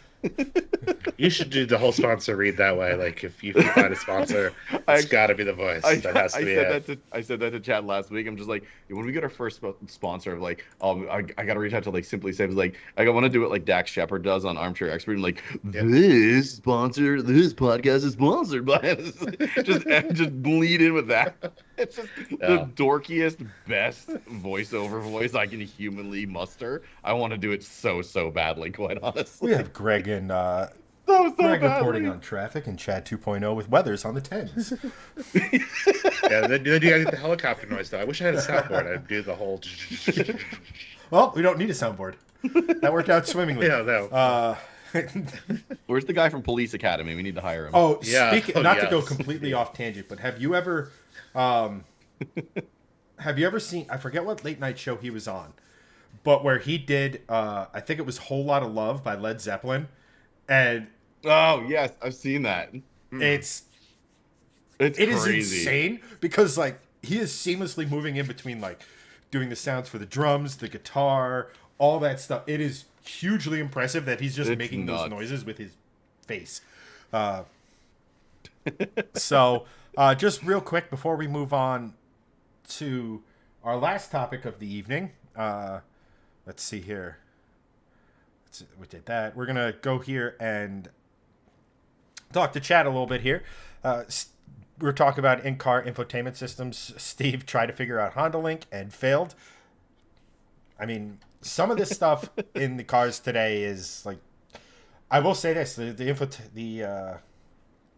infotainment in the Mustang is. I see what they did, but it's almost like they designed it on a 27-inch monitor, not realizing how that would affect on like an 8 point something inch display. I feel like that's how they all do it. You know, so you would think, and like some of the layout and stuff, you would think for the radio, you'd want you'd want satellite radio, FM, if you're over, I don't know, 70 AM radio, and then like your Bluetooth and your plug-in. But it's all disjointed, so I have to like scroll through, and I'm like, this feels highly safe. All I want to do is listen to a podcast. And that this was prior to CarPlay being in Mustangs and everything like that. Anthony goes, SPA Volvos have foam engine covers to protect pedestrians. They do. Absolutely. They do. It is one of the quirks and features Doug DeMuro pointed out when he had one of his press cars. I know that you guys talk about Volvo probably way too much, but when it comes to safety, like they're the OGs. Like they've got a crash. Basically, they had a crash research center in Gothenburg, and if there's an accident within 250, like I think it's like 250 miles of that facility, doesn't matter what crashed, they send somebody. Like they are just obsessed in a way that like Toyota isn't. I mean, Toyota's serious about it, but like Volvo is like here. Hyundai just opened a crash research lab in Ann Arbor that's supposed to do something like that here locally. Oh, that's cool. With some work on EVs as well. Are you allowed to even set foot in Ann Arbor? I don't want to set foot in Ann Arbor. So these days, I don't want to set foot. Gosh, and our quarterback, who's not so great, I don't. He's in a transfer portal, so I have no idea. We've gone to be underdogs against like Missouri now. I forgot you're Michigan State, aren't you? No, I'm a Buckeye. Oh, Buckeye. Sir. He's a poisonous nut. Sorry. I forgot. Yes. I was like, wait a second. What are the two? What are the two biggest Michigan rivals? Well, State and Ohio, and I just chose wrong in the 50-50. Yeah. I mean, Michigan really hates Michigan State, but like, I really hate Michigan. Like, I only have to dislike Michigan State one day a year, but I loathe Michigan. I went to Penn State, and I hate both of you, but that's just because we're not as good as either of you, literally ever. So. I don't care for James Franklin that much. It's not so much the football team. I don't know. Something about James Franklin rubs me the wrong way. I don't think he's excuse the term, but diddling little kids like Sandusky was. Yeah, but I don't think so. But he's a little weird. EV, is that the brand of panties I wear? Sure. Says the chat room. Also, be right back. Starting an EV brand of panties named EV. Yes, I gotta get that on that. Thank you for the business opportunity. Yes, thank you. I will carry that. That on. Oh my gosh. My head, it was like, wait a minute, what the fuck are they talking about? And it was like, oh, EV Pulse. It's like, oh! Yes. Anywho, but not to turn this into an NCAA podcast either. Yeah. We do. So just to kind of bring us back around, Anthony, because you mentioned our, we'll call it quote unquote prowess with the Volvo sphere, Anthony in chat asks, have you had any time with any of the Polestar EVs? Yes, extensively. Ooh. Are they good? Yes. Are they Polestars in the traditional Polestar sense? I don't know. I think that's an interesting question. Well, what is traditional Polestar if you consider that they went from race team to performance brand to EV in a very short amount of time? Yeah, they did. I mean, like, the performance is definitely there, even on the high performance Polestars. Obviously, because EVs just have all the torque and stuff. The obviously you get yellow seatbelts still. I like the Polestars that I drive, especially the updated ones. The most recent ones have faster charging time. They've gone from front wheel drive to rear drive, so now they're rear drive or all wheel drive. That helps improve the handling quite a bit. Oh, that's very cool. Um, uh, they're a little bit more compact. They feel a little bit sportier to drive than their comparable Volvos. They're running Android Automotive based infotainment, which I think works pretty well. There's a lot of honestly, I think there's a lot of good things about them. As long as you're comfortable with Volvo these days being owned by Geely. But the Polestar 2 is built in Sweden still. The Polestar 3 will be built in North America. South Carolina, Yeah, South Carolina is their big plant where they build think. the S60, and they Yep. don't have Yep. another big one planned or in the works. So it's probably going to go to the South Carolina plant. Yeah, I think that's Polestar. I think they've said that publicly as Yeah. well. I mean, if even if you're not into Volvos, I think the Polestar is a very cool way to go. It feels a little bit more techy, like a little more tech modern. Still a bit minimalist in the way that Sweden. Yeah. It sounds like the answer is yes. Modern Polestar is keeping with the Polestar spirit with the reviews. Yes, Well, sure. also with the I'll, Polestar 2 BST, which I love that they called it the BST because it's just short for mhm. Beast, which is just fantastic. Um, Yeah, but I know several people that have driven one of those, and they said it's legit, like it's an actual yeah, sporty performance EV, and compared to a regular Polestar 2, the handling feels drastically different in the same I'm sense sure. of this thing behind me. And again, if you're just listening, I own a Volvo V60 Polestar from the 2016 generation, the P3 generation, where they made the 3.0 V inline six, and then the 2-liter twin charged after that.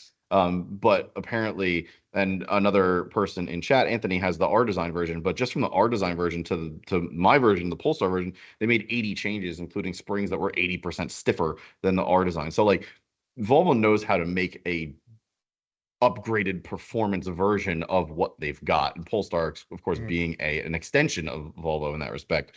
Like I had no doubt that the BST was going to be definitely a better handling slash sportier car, but from what people have told me, I didn't expect it to be that much better. I expected it to be sort of like almost like an R design, if you will, to a normal from an older Volvo, but it's apparently more than that compared from what Yeah, people say.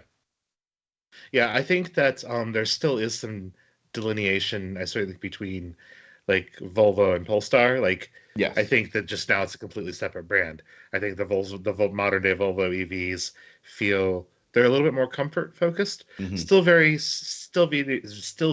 Scandinavian minimalist, all of Yes. that. But tend to err a little bit on the more comfort side, and all the Polestars seem to have a little bit more of an edge to them, even the non like BST ones. The success of Polestar is kind of gonna depend on the Polestar 3. I'm sure nobody in the chat cares about crossovers, but that's going to be the real like selling point. Hmm. And Well, it was the same for they're going to do Jaguar they're when they brought out yeah, the F pace. It was sort of a do or die thing for Jaguars. They were not really in a good place, but then the F pace came out. They sold a metric ton of them, and in an older sense, it was the same thing with Porsche. Everyone says the Boxster saved Porsche, but quite frankly, the Cayenne did because the Boxster would have yeah. gone down as oh, it's another great sports car, but sales would have trailed off. It's just a sports car. People aren't going to buy them as much. But the Cayenne truly saved Porsche. Same, the F Pace didn't truly save Jaguar, but it really helped bring them back to a status where they could become JLR as a company. So it is the new benchmark as far as like if a company is going to continue to do well, how is their crossover and or SUV going to perform? And I agree with you. I think when the Polestar 3 comes out, we're gonna figure it out on the fly, I guess. Yeah. What I really like about the Polestar 2 with the performance pack is Volvo has decided that they'll allow me to screw things up. I love the fact that the Öhlins dampers, or is it Öhlin? I don't know exactly how to pronounce Olins. it. I haven't heard some. Olins. Yeah, okay, that's what I thought. I heard some British people call it something else, and I was like, I don't know what's right. But the Öhlins dampers, like I can go, you can manually. Now you can't do bound and rebound separately, but Right. you can go in and adjust, and Hmm. like I love the idea that they could just let me totally screw up the handling of my car. Like, here you go. Here's how to do this. Good luck in not screwing it up. Yes. Yes. Let's make it as cushy as possible, and good luck with that. And then let's make it stiff as possible. And oh man, is your back going to break? Right. Oh, but here it's date night. Like, hold on, I gotta lift up the hood and get to my shock tower. And like, that's why people just set it in the middle and just be like, yeah, we're done here. But I love that. I honestly, that's so weird and quirky and just like, I love it. I just. That's very traditional. And Volvo is weird and quirky. Yeah, and I feel like if I were going to get an EV right now, I mean, the Polestar would definitely be on my short list. Ooh, please say what I think would it be? Say. No, I want to hear what you say because I'm very bullish on something that they're coming out with very shortly. Oh gosh. I was just gonna say. I mean, there's some other things that I'm very interested in. Oh, okay. I thought it was gonna be more of a Volvo thing, but yes, please go ahead. No, I think. I mean, the Volvo or Polestar, I think would both be on my short list. The eGMP cars are really good, and I really want to drive the Ioniq 5N. I have some friends that have already driven it. They've said it's the real deal. Yeah. The EV6 GT is very technically, as a sports car, as a sporty EV, is actually technically very brilliant. Boring as all heck. There is no fizz. There is no excitement. There's nothing. It feels like a first-gen EV that just performs better. The people that driven the Ioniq 5N say that it feels sporty. Yeah. And you can make, as we're starting to get into these second and now even third generation EVs, automakers have figured out how to put the fizz into these cars. They're not all just commuter econo boxes. Yes, the Bolt definitely is that. Yes, the Nero is definitely that. Like, don't get me wrong, there are. But Porsche has proven, and I will fight anybody that said the Taycan is a Porsche first that happens to be an EV. And I think that's the difference. I love driving Taycan. Yes, you can feel the weight in it. Yes, for sure. It feels heavier. But yeah, it's a Panamera with batteries. Like, it is as good as a lot of Porsche products out there that are powered by gasoline. And now less expensive EVs have started to take that approach because they've commoditized some of the components. They've brought some of the costs and stuff down. And Ioniq 5N, there's a lot of gimmicky stuff on it. But I've known some people that drive it, and they say it has the fizz, and I want the fizz. I need that X factor, that je ne sais quoi, the whatever. And I think that EVs have to have that for enthusiasts to be comfortable making that transition, at least for some folks. And the first gen EVs were not that. They weren't. But the key to, I think, enthusiast adoption is they do need to be able to figure that X factor out. Yeah. I'll say this about 2 points that I really wanted to make. Sorry. Yeah, go ahead. You go ahead, Chad, and then I'll make my 2 points. Go for it. Real quick. I will say this about the Taycan. I personally believe that it is the best looking EV. Full stop. In person, in pictures, I saw one the other day, and it's a gorgeous piece of design. And that's a huge part of enthusiasm, right? The old adage, if you don't turn around and look back at your car after you park it, you bought the wrong car. And I think EVs fall into certain traps of trying to be, an alien spaceship, to beating you over the head that this is not a standard car. Whereas I think the Taycan is just, let's make a very pretty car, and they were very successful with it. Yeah, that's an interesting point, and I will agree that I'd say the Taycan is in the top 5, if not the top 3 of best looking EVs ever produced. I think it's at least mass market produced, because there are some fantastically gorgeous EV concepts, including one that's being actually made, which is the Polestar O2 concept, which I'm still shocked they're actually making that, which is I'm just like, oh, thank you, because we need more sports car EVs that are just traditionally gorgeous. That one is like you can't look at this, the Taycan Turbo S, which is what's on screen right now. You can't look at that and be like, that's ugly. It's just not. Well, that's Even if speaking you're, of speaking of it's just pretty. It's pretty speaking in of concepts. Speaking of concepts, that's the Mission Zero concept. They changed next to nothing. Yeah. You know, he's talking about the Polestar. You know, like they changed next to nothing. And the beauty is, if you're in the wagons, you can get that in the sport, either the Cross Turismo or the Sport Turismo.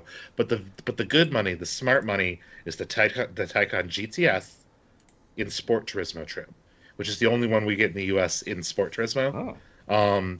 So you don't have the lifted ride height and the plastic cladding of the Cross. Oh, my God. But you get all of the GTS goodness, and it is all there. And I know it's $160,000, and that's ridiculous. But I still want one. But I still want one. Yeah. And the 2 points really quick I was going to make before we move on, and we could do some maybe EV myth dispelling and go down our list. But the Ioniq 5, and you had mentioned, like, I dare anyone that's listening to this or watching this to go find a review of that car and have it be negative in almost any way. The negative aspects of that car is it's an Ioniq 5. Like, cool. It's actually a fantastic car. Like, everyone says that thing is just an absurd level of fun in an internal combustion way. Like, people are saying, oh, you know, EVs can't be sports cars. Like, apparently, again, I haven't driven it yet, and I really would love to, but there is not a single thing I've read, and I've read about probably 36 things at this point about it, that have had negative feedback about how that car drives, which is speaking huge volumes for how EVs are evolving as sports cars. And the other thing I was going to say that I was bullish on when you were going to say you wanted to drive the Hyundai versions of the EVs was the Volvo EX30, just because I love that thing. Like, they call it a crossover. It's not. It's a hatchback with a 1-inch lift. That's all it is. I want that. I want that thing. It is. Kit on that thing. It's literally just a WRX hatchback EV. It is really cool, and it is literally the fastest Volvo ever or the quickest Volvo ever made. It is like, I want to have that. That's very 0 to 60 in 3.4 seconds. And in a world of EVs where they can go, you know, under 2, it's not as impressive anymore. However, it's pretty freaking cool still. I mean, that car starts at what, 33 to 35. Now it is a bit smaller than I think people. It's small. It is small. It's a hatchback. It's well, it's interesting because, like, Jeep won't bring the Avenger here because they say it's too small. This is Avenger sized. So they just killed the Renegade because they said no one's buying it. Yeah, so it is interesting. I'll be curious to see how sales actually work. But you're absolutely right. I want this car. Because I think it's gonna be fantastic. And I have had, again, we both have friends that, you know, have had access to it already, and the ones that I've talked to have all said that it is a BFD. Like, it is, you know, it's the Volvo that matters. Craig on my team, even, he hasn't driven it yet, but when he did his video on the reveal, like, he said this might be the most important Volvo ever. I mean, those might be fighting words, but they also might not. I mean, it is the most. I would go as far as it's the most important modern Volvo ever.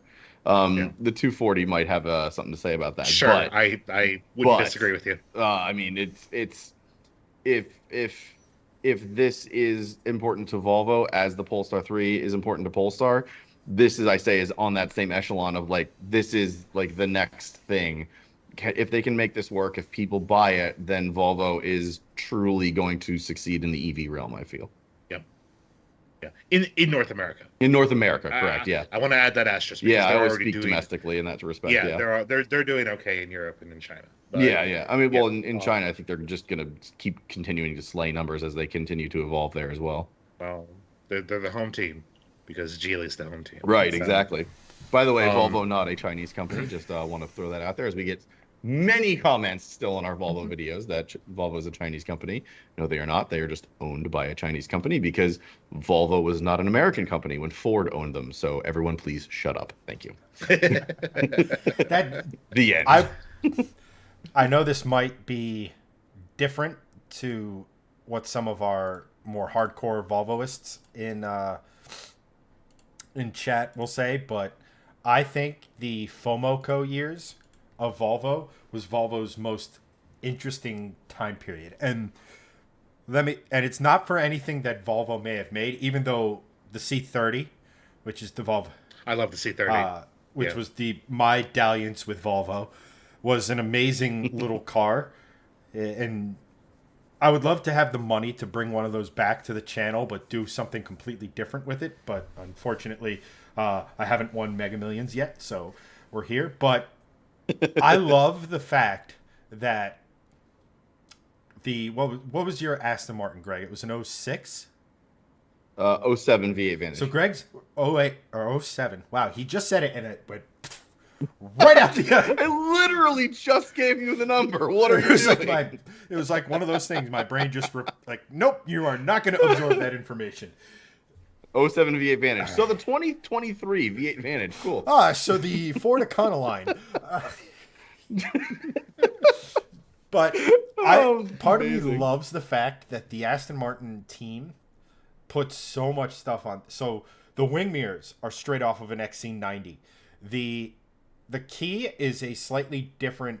It's a more fancy version of the actual physical key, Greg, not the fob, which is straight up Volvo with a leather pouch on it. If you peel the pouch back, it says Volvo. Yep. And love that. But the key is the same basic thing as the C30. It just has a metal key component that you turn, then you press the start button. The infotainment system is straight out of the C30, just with different graphics, different color palette. Like, the most interesting things about my car, or not the most interesting things, but parts of my car made it onto that Aston Martin. And then all the other stuff on, like, the Aston Martin engines, they were, okay, we're going to take that AJ, but over here we're going to have a Ford cam timing sensor. We're going to have this, like, all that stuff. It was crazy interesting because of so much of that. And then Volvo has a history in rally, not a recent one, but the C30 in Ford trim went rallying. And it's pretty cool because you can get like RS parts for it and everything. It was just a very interesting period because there's so much cross-pollination, which is why, like, and this might be a slight deviation, we were talking about YouTube channels and things of that nature. One of the channels I recently started watching, as chat knows, is Stay Tuned, and they do a lot of. They were the one they rebuilt or made a down and dirty sort of budget version of the GMC Cyclone, and then they put a LS, much to Doug's chagrin, in a 911. With a blown motor. But now they're putting a 5.9 liter Aston Martin V12 into a Fox body Mustang. Which is just wild sounding, and I love it. It's so dumb, but I am here for it. So good. Well, that's the thing about Aston Martins of the Gaydon era. Like, the engines were utterly fantastic, and they're all actually very reliable. Everything else around them is just horrible because it's handmade British. But I just think it's funny that in that era, like, it's considered one of Aston's, if not the Aston era for beauty. And I know old Astons are very beautiful, but like, and they're all parts bin specials, which is hilarious. They have, wiper stalks off Fords. The wing mirrors are off Volvo V70s. It's just so funny to me. It's the key fob, like the key fob thing is like which is what Freddie made famous on his Tavares channel. Like, it's just so funny. They're parts bin specials, but they're always marketed as handmade British exotics. I mean, then why can't they work properly? They are, but the AJ block has existed since the dawning of the sun. So like, it's totally a parts bin special, but it's a British handmade parts bin special, so it's quite lovely. Marketing. It all comes back to marketing. Yes. Full circle right there. Cybertruck, bring it back. It's a Veritasium, legit bait. Yes, legit bait, yes. Exactly. So, I think now is a good point to kind of pivot. And one of the things I was actually most excited for Chad 2.0 to be on is to kind of dispel some myths surrounding EVs, some stuff to sort of take arrows out of the quills or the that you will of the people who take shots at EVs. We already talked about one, right? Like EVs don't have that sort of fizz, right, of the cars we love, or I shouldn't say the internal combustion cars that we've grown to know and love. Yep. And it's pretty. I was stoked about this because I took it as an opportunity to learn. I think I know some basic things, but I'm not by no means an expert on EVs. Part of that is it's something I should do, but I'll be completely honest. EVs don't really, as if my highly modified Ford Mustang wasn't enough proof. They just don't. So one of the things we've actually talked about a lot here, and was arguably the point that inspired Chad 2.0 here was, can you shed some light on charging of EVs, specifically at home? Like, what is a typical draw from an EV charging port, whether you're doing 120 or 240? And the whole thing is, because I've had actual electricians come up to me and say, no, if this whole cul-de-sac was charging EVs, they'd end up with a brownout because the grid can't handle it. Okay. So I actually want to start there. I want to start sort of at a little bit outside of the garage. Now, so if you'll allow me just one more self-promotional second. Go for it. We have a 12 video series on our channel called EV Basics, where we try to, in as plain English as possible, try to dispel some myths, explain some things, stuff like that, based on data that is current at the time of the video's production. So some things have changed a little bit just because battery technology, for example, has changed in the past year that we've been doing it. But we have some stuff out there that can help people. Maybe not your audience because they're a little bit more savvy, but maybe your parents that maybe doesn't know. Now, in one of those videos, we address, is our EVs going to destroy the power grid? The only brownout I know is after Taco Bell. I love your chat room. The real technical answer is no, and I'm going to tell you why. Because if we were at 50-60% EV adoption now, and everybody plugged their car in at the same time, yes, the grid is screwed. EVs right now are about 8% of new cars. There's already kind of systems in place to help prevent that, but even if you took that out of the scenario, there is so much work happening now behind the scenes, not just with power companies, which are traditionally terrible at infrastructure upgrades, but there's a lot of work behind the scenes in terms of smart grids and managing charging and stuff like that, that experts, like people that I legit believe that understand power grids and how this stuff works, they aren't concerned when EV adoption is at 50%, because that isn't going to happen for probably a considerable amount of time at this point. So yes, if your cul-de-sac all had level 2 chargers and they all plugged in right now and there's only one transformer sending power to that cul-de-sac, yeah, it's probably going to cause a brownout.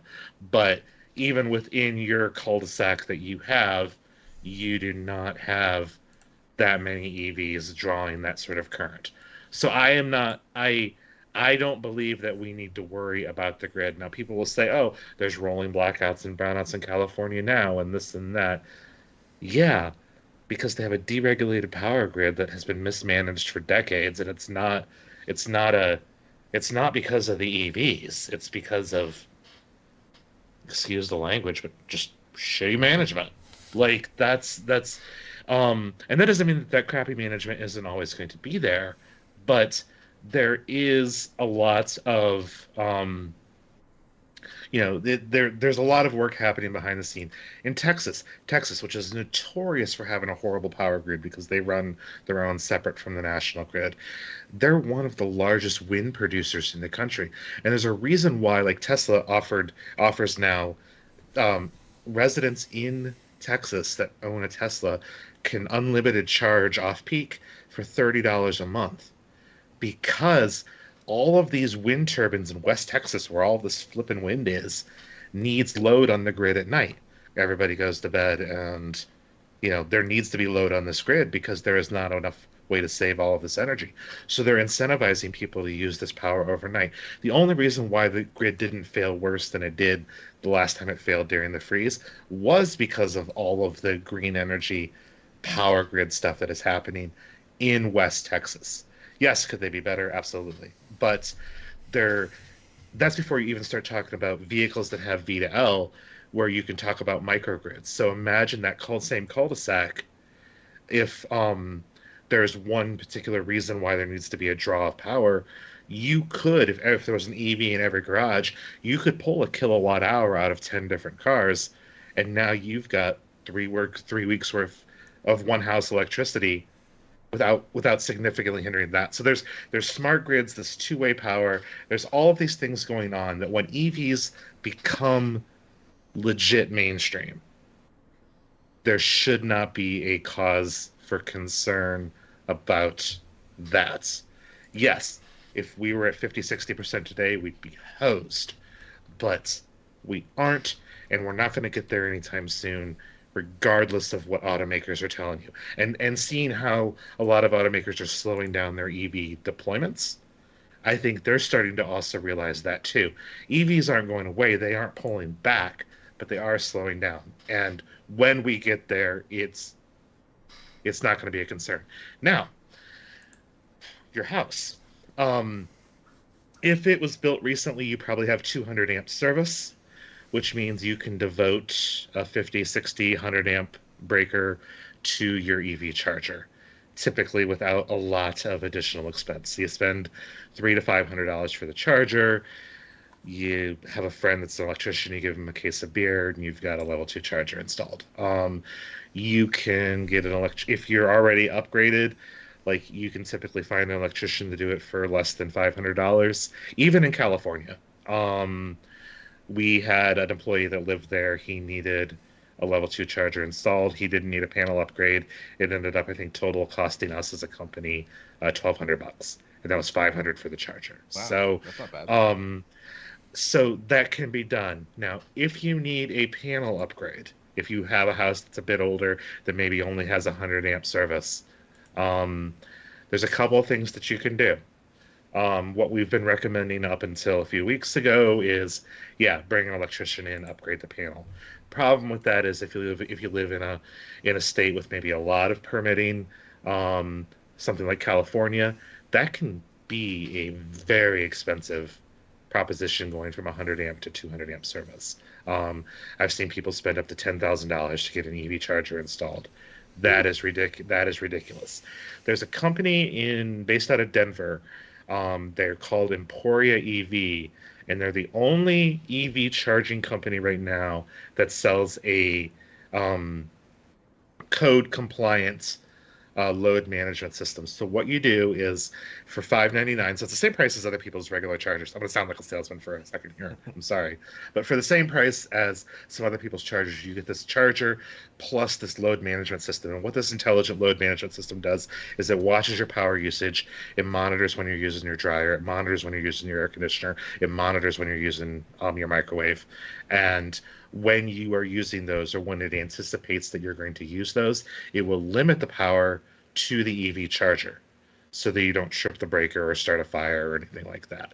And then when you aren't using any of that stuff, then it provides full power to the charger to deliver the maximum charge amount, which I believe it's a 40 amp charger, so that's about 10 kilowatts on 240. That is an incredibly smart system. An electrician can install that for just a couple $100. So if you don't want to spend the panel upgrade, there's at least one company out there now that has a Again, a code compliant solution. Your audience, there's people in your audience that may go out and hack their own system that can work. Absolutely. I know people that do. Power splitters and weird things like that, but none of that is up to building code. So if you were trying to sell your house and you had a home inspection, that would not be good. Not going to sell your house. Hey, do what you want. I don't care. But that's that.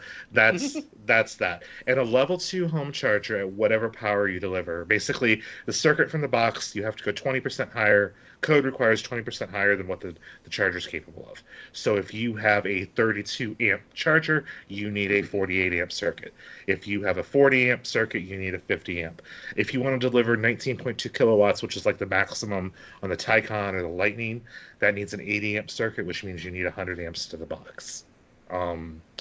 To again stay within code compliance.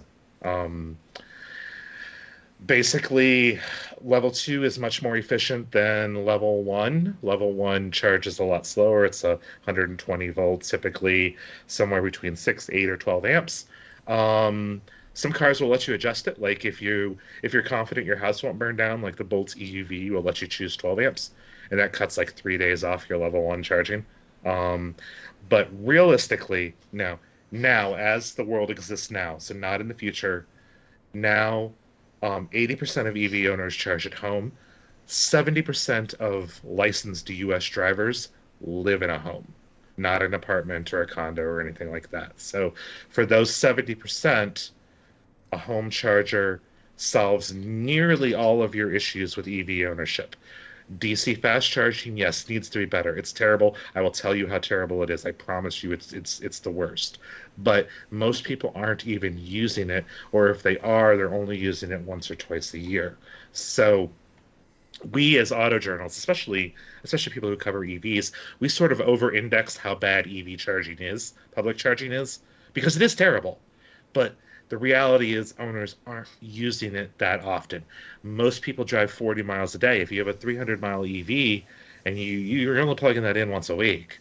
Well, that's always been my argument. I didn't mean to cut you off or interrupt, but like that's always been my argument against the grid. It's just like everyone's like, oh, our grid's going to be super overloaded. I'm just like, well, yes, but if every EV is plugged in all at once, but nobody does that. No one's filling their gas tank up literally every day. It's the same thing. Right. You have a 300, even a 200-mile EV. You're only plugging it in once every 4 or 5 days at that point, and especially if you have not a long commute. So the grid will not get overloaded because no one's constantly charged. It's not people don't treat cars plugging in the same way they treat phones. You plug in your phone every night.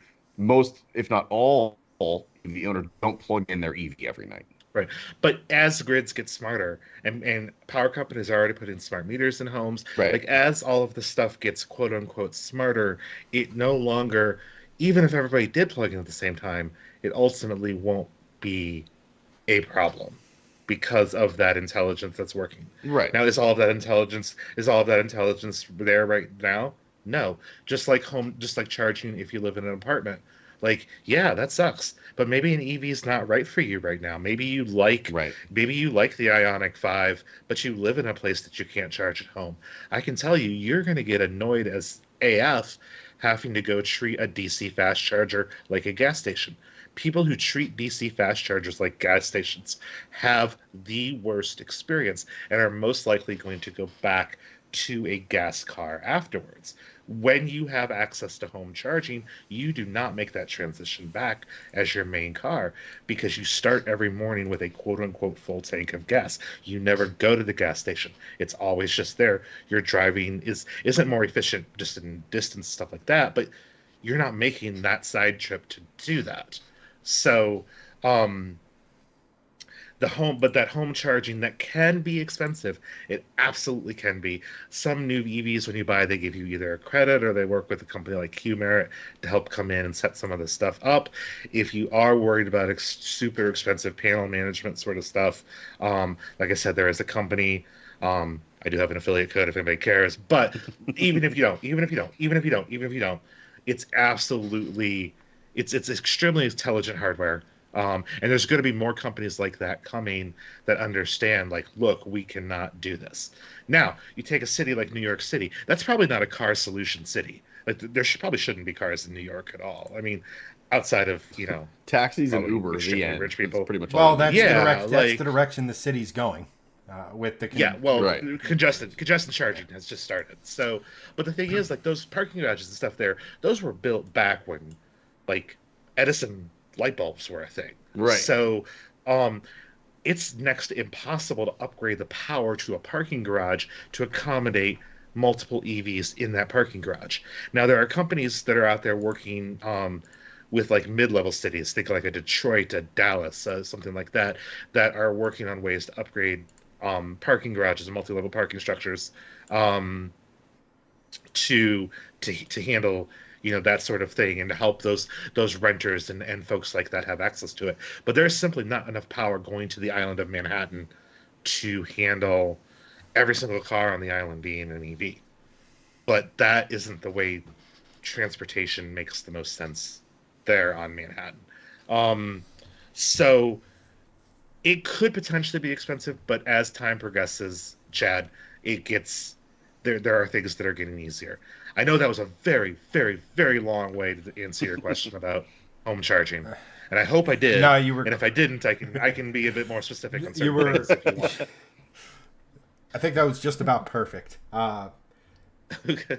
No, it's one of those things to where, it's not a 5 sentence, back in a book type of explanation. It's multifaceted. There's so many moving parts that it's complicated, but it's a question that has to be asked because well, respectfully, first off, people are asking that question, but respectfully, and I'm not saying this necessarily for you guys, but it's very easy to say, it's a good headline, oh, the grid can't handle EVs. Like, if you have an anti-EV agenda, it's easy to write a story that says, oh, the grid can't handle EVs. Like, when I can say, oh, yes, the grid can handle EVs, but I have to explain it. Right. Because otherwise it doesn't make sense. And I'm not saying you guys are anti-EV. No, sure. But it is easier to put that myth out there, what I believe is a myth out there, and there's just enough like real knowledge that like, oh, it's like a conspiracy theory. Like there's just enough sort of like truth or reality to that to make that carry on. Because there are electricians that will tell you that. And I'm not saying electricians dumb, they're not. But right now they're right. But the way that things are changing as EV adoption continues to grow, it won't be a concern. If every single car was an EV today, yeah, we're screwed. Like straight up. Well, yes. So I have 2 quick points. Yes.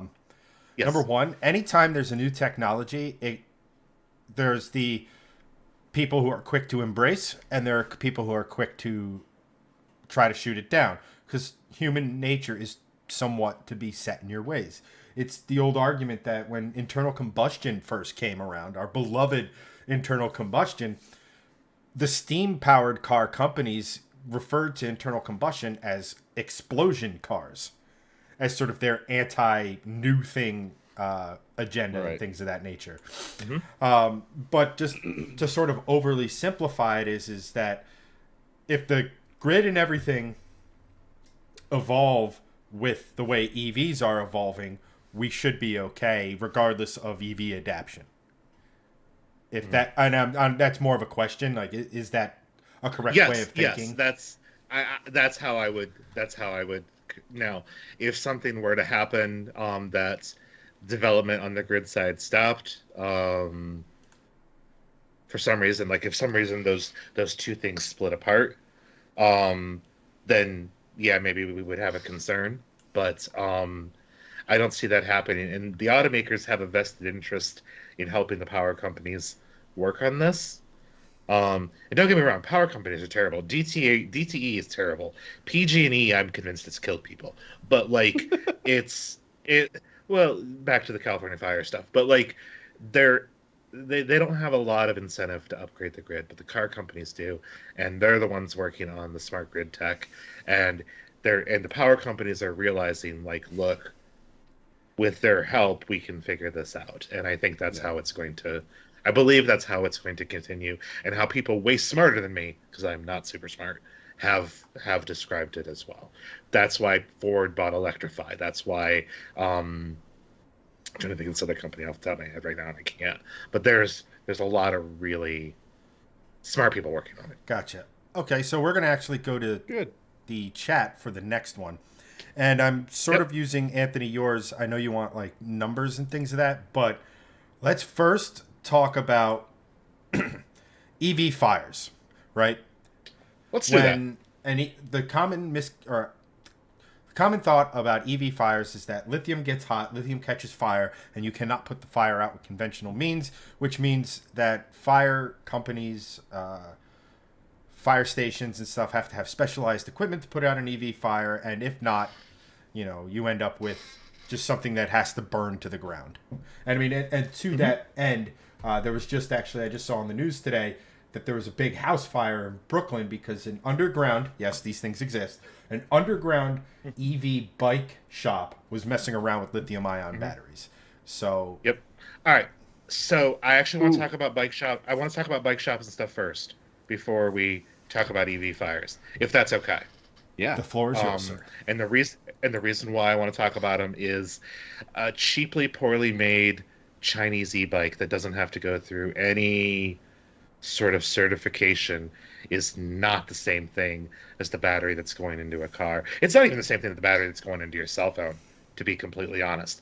Typically, when I see people making the EV fire argument, not everybody, but some people, they will throw bike fires at me. They'll talk about in Manhattan that one bike store that caught fire and killed like 6 people, and that's tragic. That is absolutely tragic. Don't get me wrong, but that isn't the same. It's not the same conversation. I mean, it is not the same conversation, and the two don't count. It would be, I mean, it might be like comparing like a gas engine in a 2-stroke, like a lawnmower, maybe to a a modern V8 and a Corvette, like maybe that. I don't even know if that's a fair comparison. Yeah, I'd even say that. Yeah, I was even that's farther removed because like the lawnmower, the single strokes and the lawnmowers have even been around like far longer, and they know that, like that. I would say it's more catch fire much. I would say it's more like someone at their house has a natural gas fire, so suddenly internal combustion cars are to blame, kind of a deal. Yeah, I'm with that. So that's actually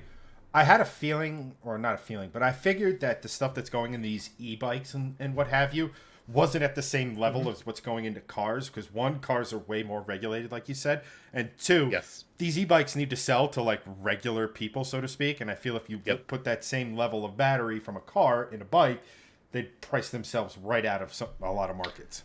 Yeah. That doesn't mean that car batteries don't catch on fire. Just ask Richard. Yes. All right. So if we go beyond accident-induced fires, I'll talk about accident-induced fires, but let's just talk about just random self-combustion. Like, what's the likelihood of your car catching fire in your garage? Do I have a bunch of solid numbers in front of me? No. But here's a few things that I'll say. Certain batteries are more likely to catch fire than others.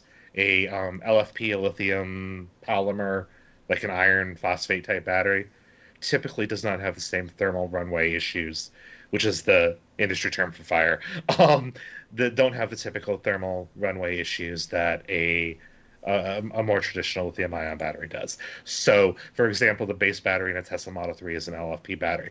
It's less likely to combust on puncture than the higher-end battery, and it'll be easier to put out. Yes, it takes some 50,000 gallons of water to put out a EV fire. I met with the there's a video on our channel too. I'm sorry, people should just go to my channel. But there is a video that we did where we went to I think it was the Royal Oak Fire Department, and because GM has a very set of through OnStar has a way to deliver technical readouts to firefighters as they're heading to the scene of an EV crash, to help them very easily identify what wires need to be cut to disconnect the high voltage system, where the orange disconnects are located, and then the proper procedure with water and with chemicals and putting the battery out. Typically, what they like to do is they like to make a hot tub. They'll break the sunroof, they'll cut a part of the roof off, they'll do whatever that, keep the doors closed, windows up, pour the water in the top, and that's the most efficient way they've discovered to putting an EV fire out if they can. So if they can basically make a bathtub or a hot tub, that seems to work the most efficiently for them. Yes, lithium, when basically the chemical reaction when a lithium fire occurs, one of the offsets is, I think it's O4. Basically, it's a variation of oxygen. It's chemically producing oxygen. What is fire like? Oxygen. It's like the oxygen on an airplane. With those oxygen masks that drop down, those aren't tanks. Those are chemical created oxygen, which is why there have been plane crashes when fires occur in those chemical oxygen systems, in not a direct way that lithium burns, but in that sort of vein. A manufacturing defect, of course, can cause a battery fire. There are situations where a battery will catch fire. EV car fires happen. Automakers are spending a lot of time, a lot of money to try to make these safer, so that like if a battery pack gets punctured, like the way the heat can escape the pack to prevent the fire from spreading. There's hybrid battery technology. Our Next Energy, which is a company in Detroit that just did a 700-mile BMW iX with a hybrid battery. Like you can drill that and it won't catch fire. I've seen some of the stuff that Volkswagen's doing in terms of limiting. Why is my camera moving all over the place? Gosh bless it. It's because I smacked my desk. There is a lot of that. Now, I don't know if you guys know this, but an internal combustion engine requires something called combustion to work. I don't know if you've heard that. And gasoline, I've been told, is flammable. Going back to that explosion car means the same thing. Kaboom! So, all right, is a gasoline car fire easier to put out than an EV fire? Yes. Gasoline cars catch on fire more often, mostly because they're poorly maintained. Like a lot of it comes down to maintenance and age of vehicles on the road and stuff like that. But I can't drive through Detroit regularly without seeing a car fire. Like I'm not trying to be dystopian about it, but I see several car fires a year. Driving up to Detroit for work. I think I've seen one. I haven't seen an EV fire. The thing about EV fires is it's news. It generates clicks. So when an EV fire occurs, you hear about it. When a gas car fire occurs, big deal, whatever. Now, is it more difficult to put the fire out? Yes. Does it happen? It's I don't want to say it's the Streisand effect. It's not exactly the Streisand effect, but basically, because the media covers it so extensively every time it happens, I think that people believe that it happens more often. That doesn't mean it doesn't happen. I'm not saying they don't happen, but if you were to compare statistics, I think you would be very surprised at how often they actually happen. Mm-hmm. Now, can a poorly wired house, could that lead to a car fire? Sure, a poorly wired house could lead to a house fire. Should you be running, should you plug your EV charger into an extension cord? No, you shouldn't plug a lot of things into extension cords. Like there's ways to prevent your car from catching on fire. And a lot of recalls, like, the Bolt EV was recalled, and I tease them about it now. I'm like, oh, your car going to catch on fire. They had 2 fires. Then they recalled, 100,000 cars, if not more. Like, the percentage rate is so impossibly, like, it's so low. That doesn't mean it doesn't happen. I'm definitely not going to sit here and say, oh, this doesn't happen.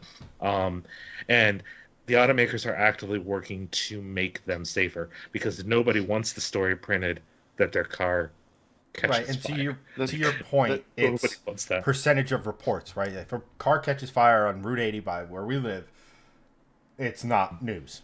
It's okay, there was a car fire. I have seen more than a few, right? But if an electric car, because EV, it goes back to, we were talking about before, like confirmation bias. Like, If an EV car catches fire, the people who are like, haha, EVs are terrible, are going to watch and use that as ammunition. And you're also going to get the people who are into EVs to be like, oh, shoot, am I at risk? Or what happened? Or what, blah, blah, blah. So it's... I think that if an automaker tells you, even if the risk is low, like if an automaker tells you to park your car outside, whether it's a gas car or an EV, please park it outside.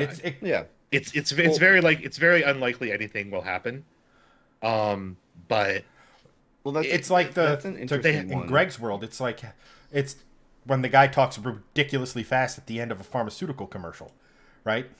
Yeah. You know, like my favorite is if you are allergic to this drug, don't take this drug. It's like, yes, yeah, okay, yeah. It's like, well, no shit, Sherlock. Well, of course you can't. But like, I think the point you made is very interesting about is a Bolt that was the one that they said park outside.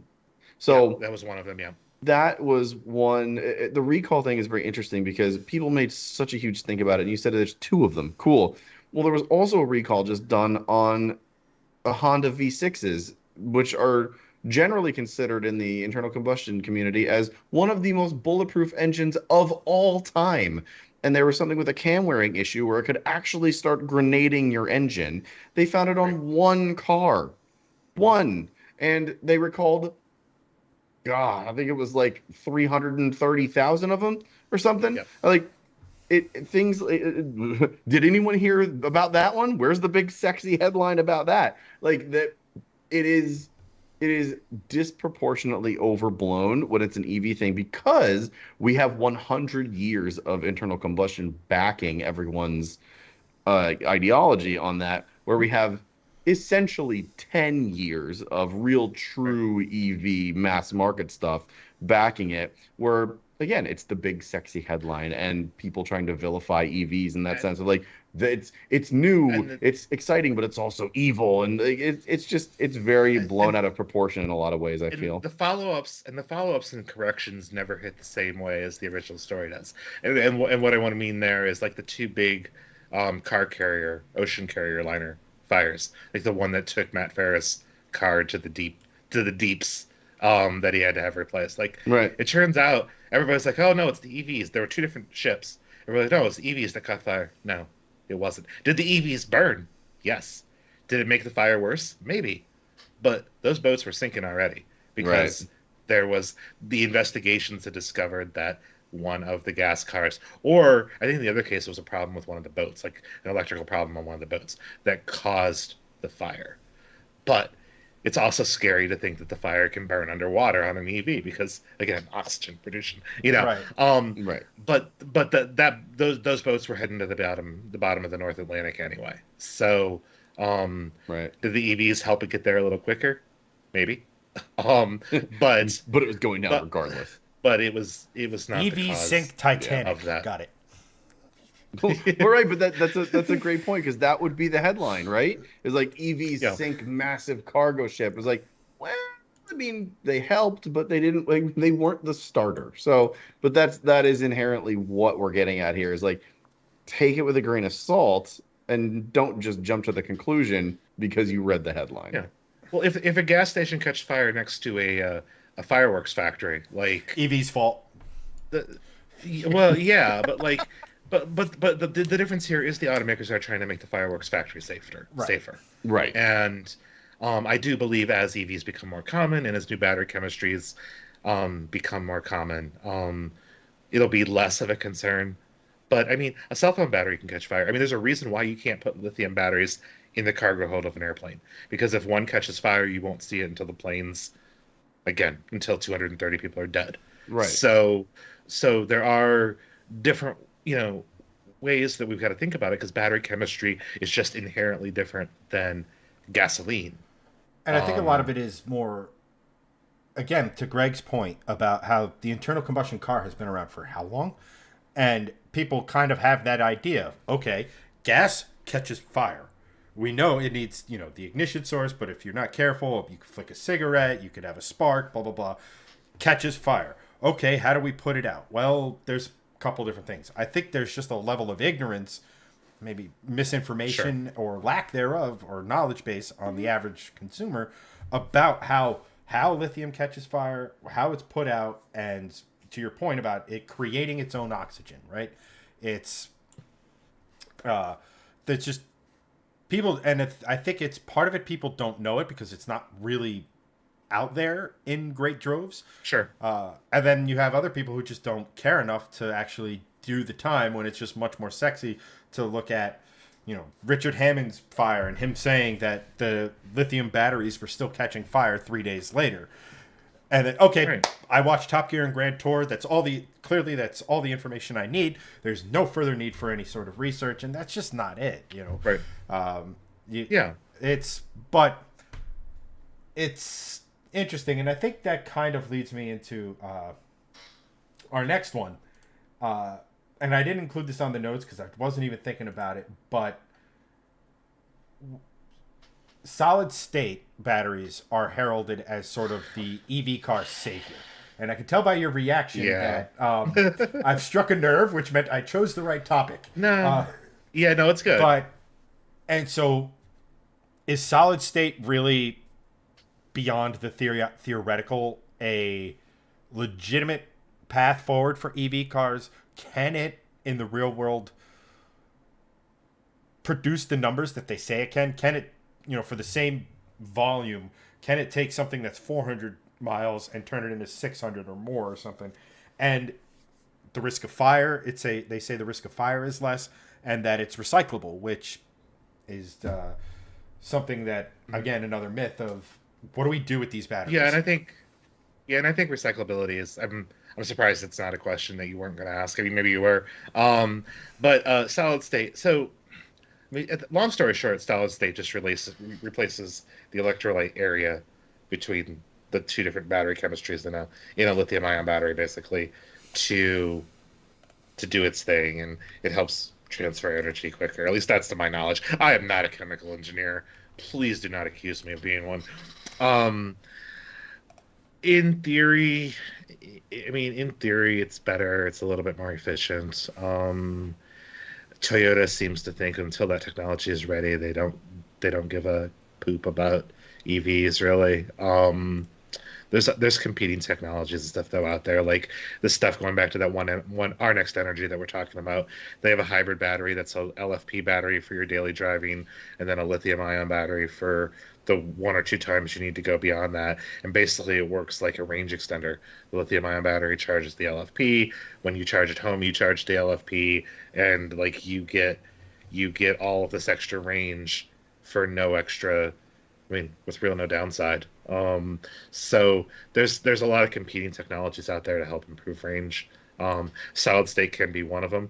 The thing is, I've been hearing about solid state for 5, 6, 7 years, and outside of prototypes, I've yet to see anything that has convinced me that is going to be the solution. So it's something of a MacGuffin at this point, you'd say, or? I wouldn't go quite that far. I think Toyota uses it as a MacGuffin, if I'm completely honest. But it's a possible solution. And if it works the way that the engineers that have described it to me works, that's the solution. But I don't believe it's the only solution being worked on. Right, nor should it be. We've said this multiple times, and that is when it comes to electric, or when it comes to just automotive future in general, putting all of our eggs in, say, the lithium-ion battery basket, the hydrogen fuel cell basket, the synthetic fuel basket, the let's just keep digging up dinosaurs and let the next generation worry about it basket, right? You can't just put all of it in one, because eventually people get complacent. If you have no competition, you're just not pushing to, right? Like we were talking about earlier with the space race, right? If there was no competition for us to go to the moon, do we even end up there? Do we even push the technologies forward to go there? So having multiple ways forward, I think, will overall benefit the car space or automotive industry more than just saying, all right, well, we've got these EVs, job done, let's go play golf for the next 20 years, right? So Well, then, talking a little bit about recyclability as well, like LFP, the stuff that uses the iron phosphate. There's iron in my backyard. You dig up some dirt, there's iron in the dirt. Like the recyclability of LFP batteries is significantly higher than a traditional lithium ion Right. or lithium And that polymer.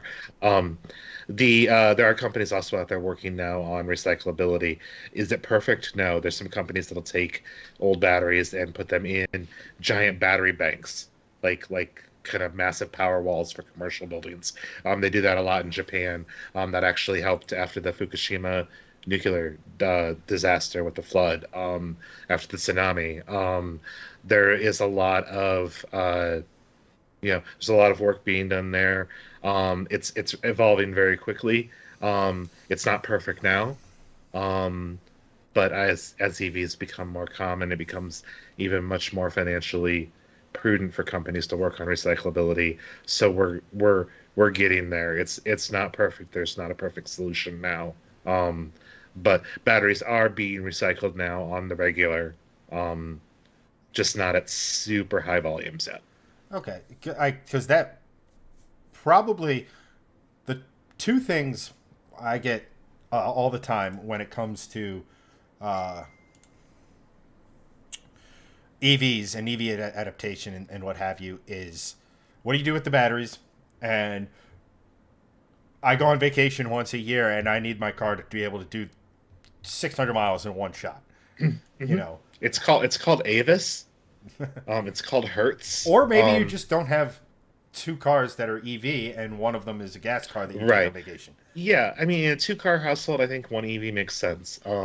If you're in a one-car household and you have an EV, maybe that one time a year you do rent a car. But I'll say that about pickup truck drivers too. Like, granted, I mean, I like pickup trucks, don't get me wrong, but like, if you're buying a a, a Super Duty because you need to be able to tow your boat in and out of the water once a year, um, now Well, why not would you why would you just pay somebody to do that and then buy a more family friendly, like, Grand Highlander or something like. not even that. It's uh, pickup trucks in I mean, pickup trucks did not become the best-selling thing with four wheels in this country because everybody needs a pickup truck and great numbers.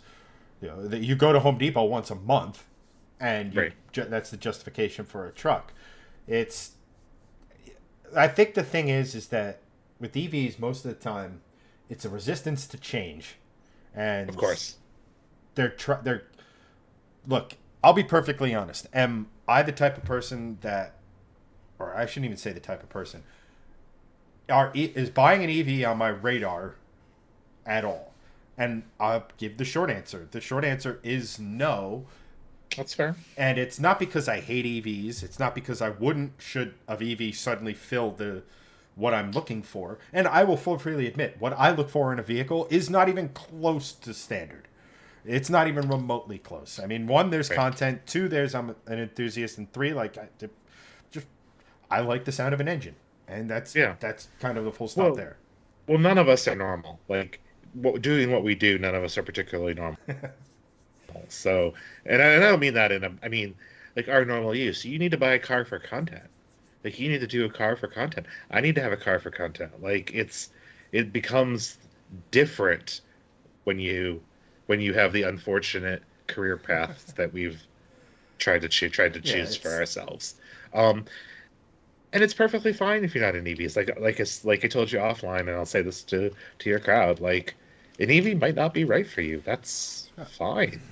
Like, that's okay. yeah. It's you're not being forced to buy one. Maybe at some point you will be, but like, I got a still, even feeling then, I doubt it. we'll be long. Yeah, I will have converted into the carbon for the gasoline, like the dinosaurs have or Yeah. whatever, to come back out at that time. Um, just real quick in the chat, one person said, "What's the lithium return on commercial recycling?" The last number I heard was somewhere around 50-60%, but that may have been updated by now. So I don't really want to speak to a real solid answer on that. We are doing a very good job of getting cobalt out of the batteries, which is sort of the hardest thing to kind of deal with, in terms of recyclability as well. So most batteries now are low cobalt. I don't believe LFP uses cobalt at all. So, and not the Chevy Cobalt, which was an okay Every EV has a piece of standby. Chevy Cobalt in it. Yeah, the Cobalt SS, the supercharged one, that made a really awesome supercharger wine. I had a friend that had one. Those were That was great very little pocket rockets back in, the quote unquote cars that that I personally believe fell directly into the Fast and Furious boom, the sport compact scene. That the Neon SRT4, which is an underrated little performance. Oh, absolutely. Yep. People see Neon and immediately dismiss it, but they're crazy engines. And fun fact, the Mitsubishi Eclipse in the first scenes of Fast and Furious, the original movie, had the Dodge 4-cylinder in it, not the Mitsubishi engine. It didn't have but it also didn't have a turbo, but it did have nitrous. But that's why he needed 2 of the big bottles, and he needs it, Harry, by tonight. Yeah, because what is Hector running again? All right, so I think we'll go one more, Okay. because this is actually coming close to being one of our longest shows ever, which is a good thing. We're on hour 16 of the Shifting Lanes podcast. It's been 16 hours talking EVs. Rev Mustang. Yeah, well, I mean, I flew home this morning. I drove the Blazer EV all day yesterday. I flew home this morning. I don't have an EV as my personal car, so I've had a little gas car. But then, nearly as soon as I got home, I had to run my live stream, which was all about EVs, and then I knew I was going to come on here and talk about EVs. So like it's we're reaching the end of my desire to talk about EVs. Well, we're going to have you on again, Chad. Oh, I appreciate that. Yeah. I promise you, next time we're going to talk more internal combustion. I think the next show is we force EV Pulse to talk internal combustion only. Okay. I can. I see ePulse or V8 Pulse or something. I see V8 Pulse. Also, like I can't read the chat room's person's name, but the parents' neighbors that lost their home in a GM car fire, that's fucking sucks. I'm sorry. Yeah. I'm sorry. Effing sucks. Like that just. Oh, it's fine. We're like you said, we're 2.5 hours in. You can say fucking at this point. Yeah, we've already. Here's the thing. We've already sworn once, so we're adult. So. Okay, we're already adult. We're in the. Right. Yeah, we're explicit in podcast terms, so it don't matter now. EV fires, I think most of the EV fires occur now from accidents, things like that, like crashes where there are some there have been some manufacturing defects, issues with chargers, things like that, but the larger percentage is going to be through crashes. Right. Because as we referred to earlier, people don't know how to drive. No, they don't. Yep. So, last piece of EV thing, and this is more. Again, I don't mean to hit you with this, but no, you're good. This is one. I saw something. You mentioned LFP. I hope I got the acronyms right. And lithium ion. What do you know, and what are your thoughts on sodium ion batteries? It's another tech. I don't know. I mean, I'll admit I don't know enough. Okay. But it's another attempt at, getting all of the bad stuff out of lithium ion into something else. So, LFP was sort of that way to deliver sodium ion. I'm not familiar on the density of that right now. Last I read it, given a similar volume, or the exact same volume, I should say, this was probably close to 9 months to a year ago, but it was, compared to a lithium ion battery, it was basically 60% as much energy of it. So it wasn't anywhere close, but the appeal of it being that lithium ion lithium mining is dirty, whether it is or it isn't. But sodium, the Greeks figured, or the Italians figured out how to get sodium. They just throw water on a board in the middle of the sun. Yeah. Well, and that's the same way with iron. I mean, we get iron from the dirt, and I've seen LFP batteries at 92% of energy density. So, okay. Not all of them, but there's companies that have worked to really, get that. But I'm sure there's people working on that as well. Anything that's renewable, I mean, that's the thing. Like salt's renewable. Like iron's renewable. Anything that you can do to like very easily get that you can domestically produce, so that we're not necessarily relying on the Chinese, I think can help. Um, and that helps also reduce the cost, because if we can do that domestically, and if it's renewable, then that's even better. And so I'll have to do some research. Maybe next time I come on, we'll talk about it a little bit more, just to see sort of where efficiencies are now. Right. But there's a lot of push for these other battery technologies, not necessarily because of renewability or density or anything like that. It's because everybody's scared of fires. Like there are so all these automakers, all these companies working on battery tech, like they hate when they see that an e-bike catches fire, because they know that a general consumer doesn't know the difference, and they're like these cheaply non-tested batteries are messing with an entire industry because of that. They're just so terrified of fires. That safety has become the driving force at a lot of these battery manufacturers. And there are certifications stuff out there now for e-bike stuff. What I think is really interesting, and I don't think enough people have talked about, is the Honda, the Moto Compacto, the briefcase electric, spiritual successor to the Moto Compo that came with the Honda City back in the 80s. Totally cool. Here's the thing. It's built in China. I don't know who builds it, but it's sold by Honda and Acura. It's sold in dealers. It's got a Honda part number. You are taking a lot of responsibility for this thing when Honda not only blesses it with their licensing, but actually takes ownership in the selling and the warranty. Yeah.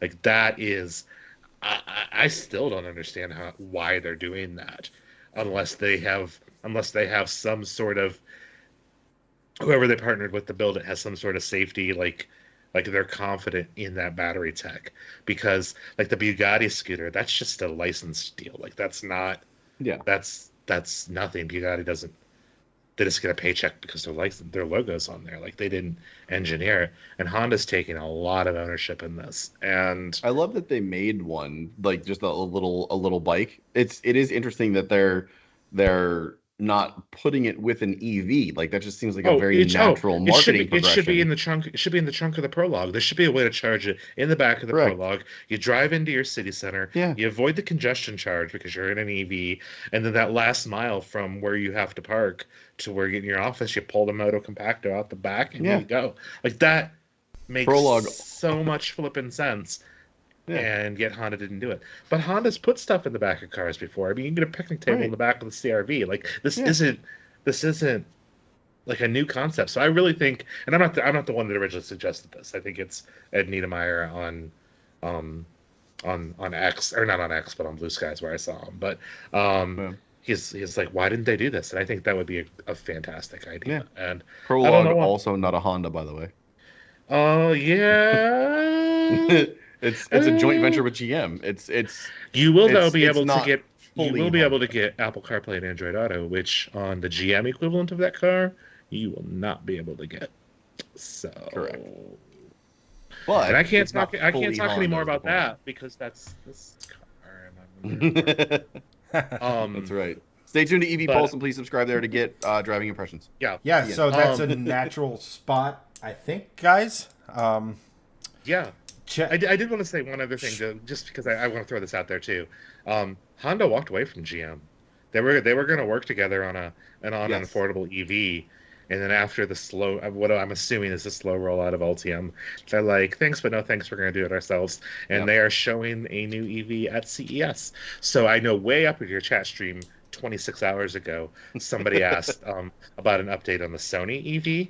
I don't know if that's still going to work because that was a Sony Honda thing, and now Honda's like doing their own little EV reveal at CES, so maybe we won't see anything else.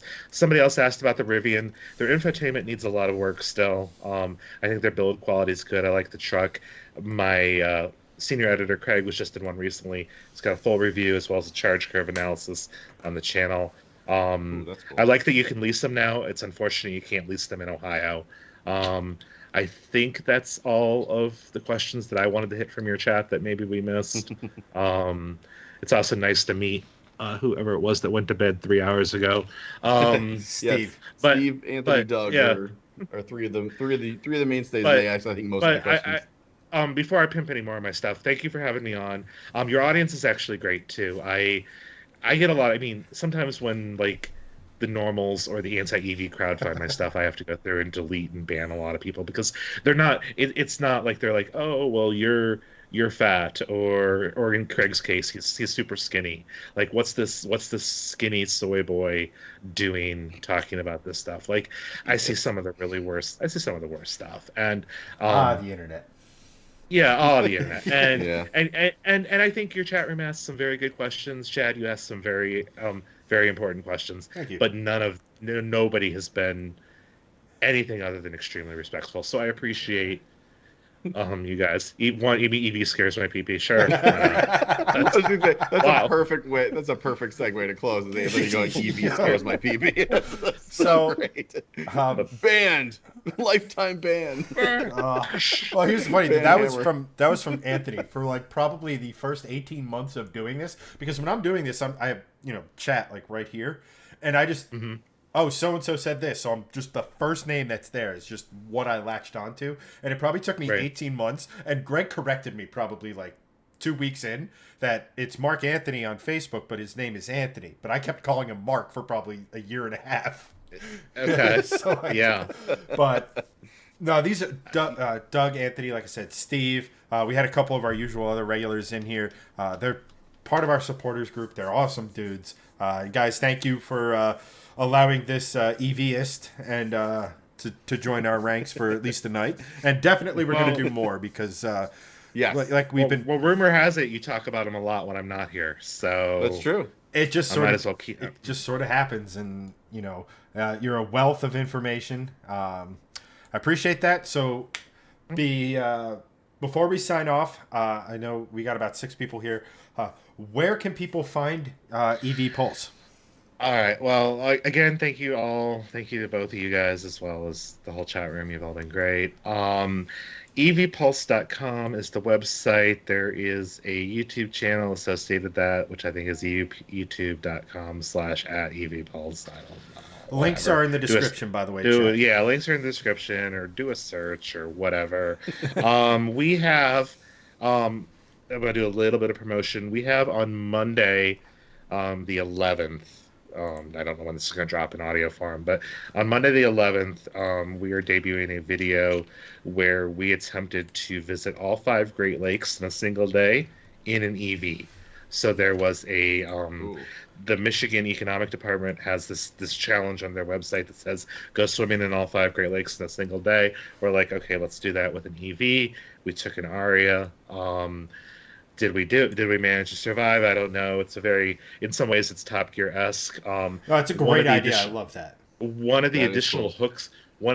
hooks that we did to do this, though, is like, okay, well, I don't know. I hate to admit this, but I don't know how to swim, and also in October the water's very cold, so I'm not going to go swimming in the water.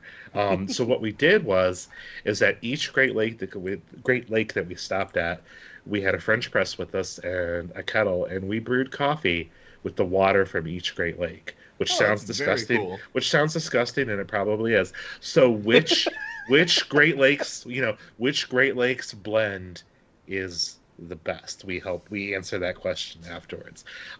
We had a Brita filter. We didn't want to look like preppers.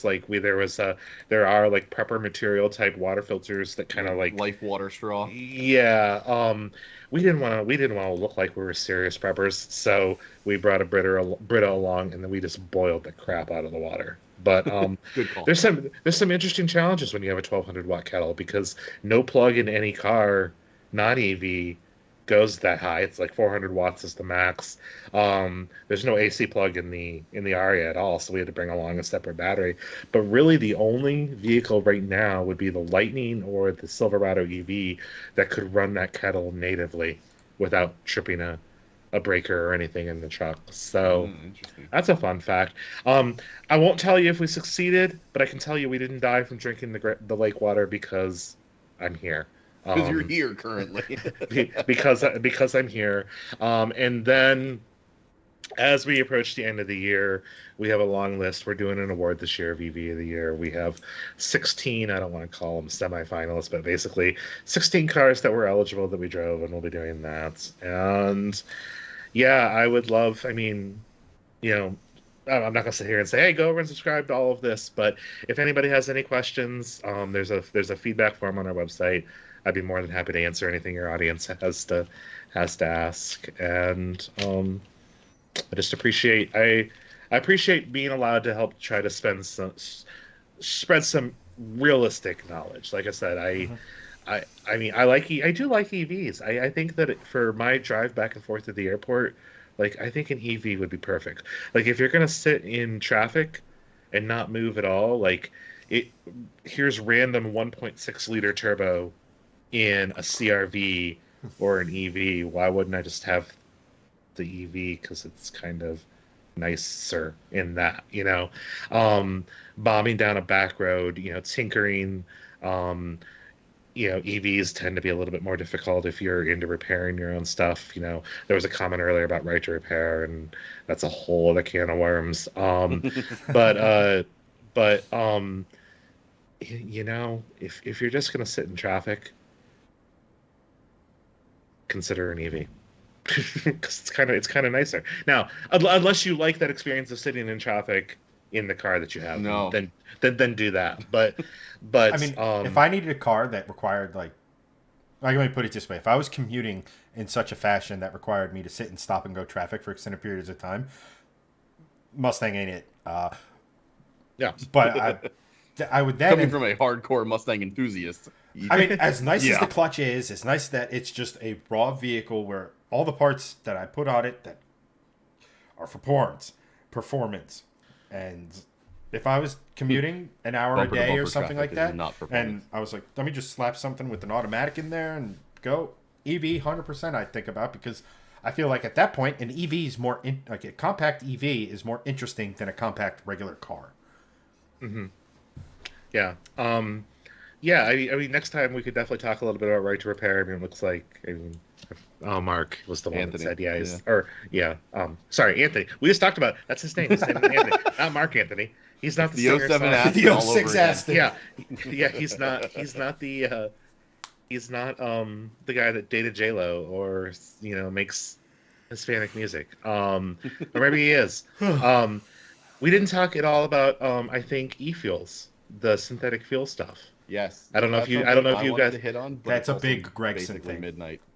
Yeah, it is midnight, but I think there's some interesting stuff there, and I think that when we figure out carbon capture for it is the solution for you guys to keep your gas powered cars forever. Yep.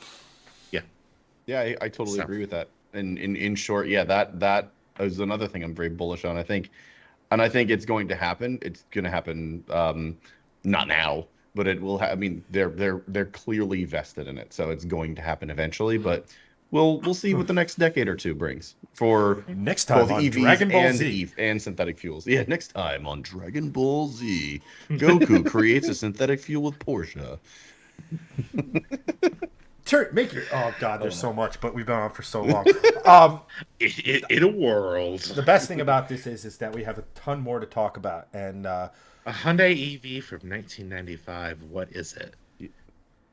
Oh God, what is it? It's one of those explodable e-bikes. No. What is it? Well, that's a great question. Was it from my old industry, Anthony? Damn it, Anthony, for keeping us on, but now I'm really. No, man. I'm sorry. I have to. No, I want to know now too. And Google's not helping me, only because it talks about something they did in 2009. So we're going back to 95. It's the EV1 with a Hyundai badge on it. No, is it like a? Is it like a forklift or something like that? Because like Hyundai makes that kind of stuff. Oh. I get it now that Chad 1.0. I know what it is now. What is it?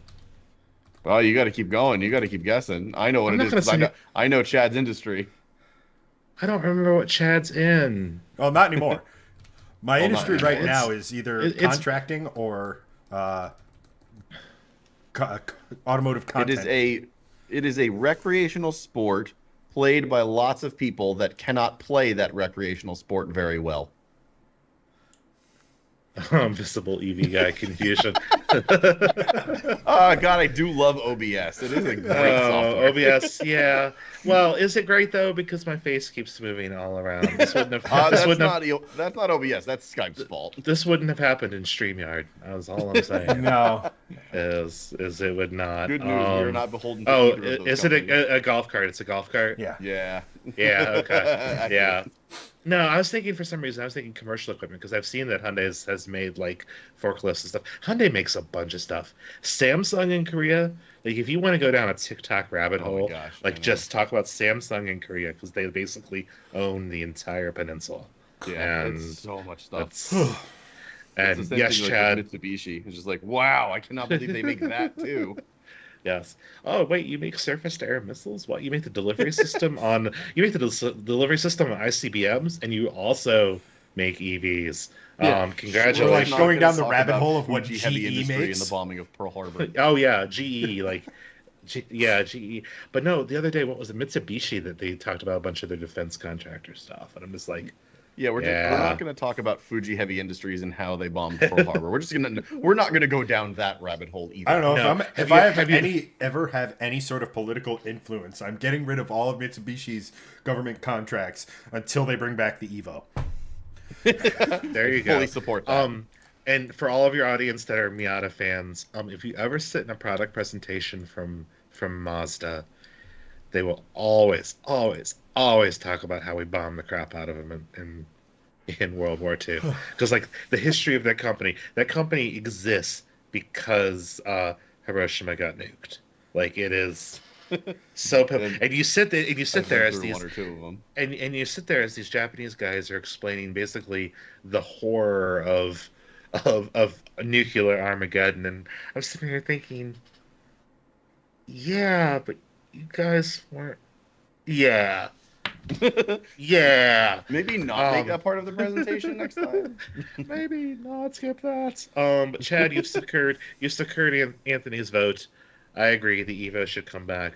Watch it come back as an EV. I don't think I'll like that, but watch it come back as an EV. I mean, as long as it's not a here's- crossover EV and it's a performance EV, I'm actually okay with that. Here's the thing: if it comes back as an EV, I personally think that could be okay, even though we want the fire spitting turbocharged 4-cylinder, right? Like that's option number one. But Right. not for nothing, Rally in and of itself is going EV. You know, with World Yeah. Rallycross going EV and things of that nature. I personally think it just, I mean, that script writes itself, so to speak. But the Evo was just a car they had to make in order to go racing. It's a homologation car. Like, if they wanted to make it was a great car, but it's harsh as hell. They were like, yeah, you're fine. You wanted a rally car? Here you go. So I think if Mitsubishi gets back into rally racing and the Evo comes back as an EV, I think that script writes itself. But Yeah. Technically, Hyundai didn't make the converter on the Deepwater Horizon that failed. But Hyundai Heavy Industries built Deepwater Horizon, so they weren't responsible for the failure, but they did build Deepwater Horizon. And that, my friends, is all I know. that's all I got to say about that. That's all. Yeah. All right, go to bed or stop listening. People that have survived this long, thank you. Thank you for sticking with us, guys. Congratulations. We will Thank you guys definitely for have. staying. And Anthony coined it best. I think the official name for Chad 2.0 is now just eChad. Chad. So yes, I love that. we'll definitely have him on again. That's better than Emo Chad or Chad Emo, which is a very bad charging standard. Wow. At any rate, go. I saw Doug subscribe to your newsletter, guys. Links in the description. Go check out EV Pulse. They got a lot of really awesome stuff out there, and especially a lot of great information because we live in an era where it's hard. It's Yes. easy to get bad information. They have good information, so check them out. But for tonight, guys, I have been your original recipe, as it were. OG. The one, OG. the first. Chad. OG Chad. 12 herbs and spices. Or 20 some herbs and spices. I don't know. Below me, we have your favorite KFC Chad. Volvoist, Gregson, and Chad, who's been a great and first guest on the show. Next week, guys, we do the exact opposite of EVs and go with a fire-breathing 1,000 horsepower Fox Body Mustang. And that guy gets to tell his story. So thanks again, Chad. But for this one, guys, that's a wrap. And we'll catch you in the next one.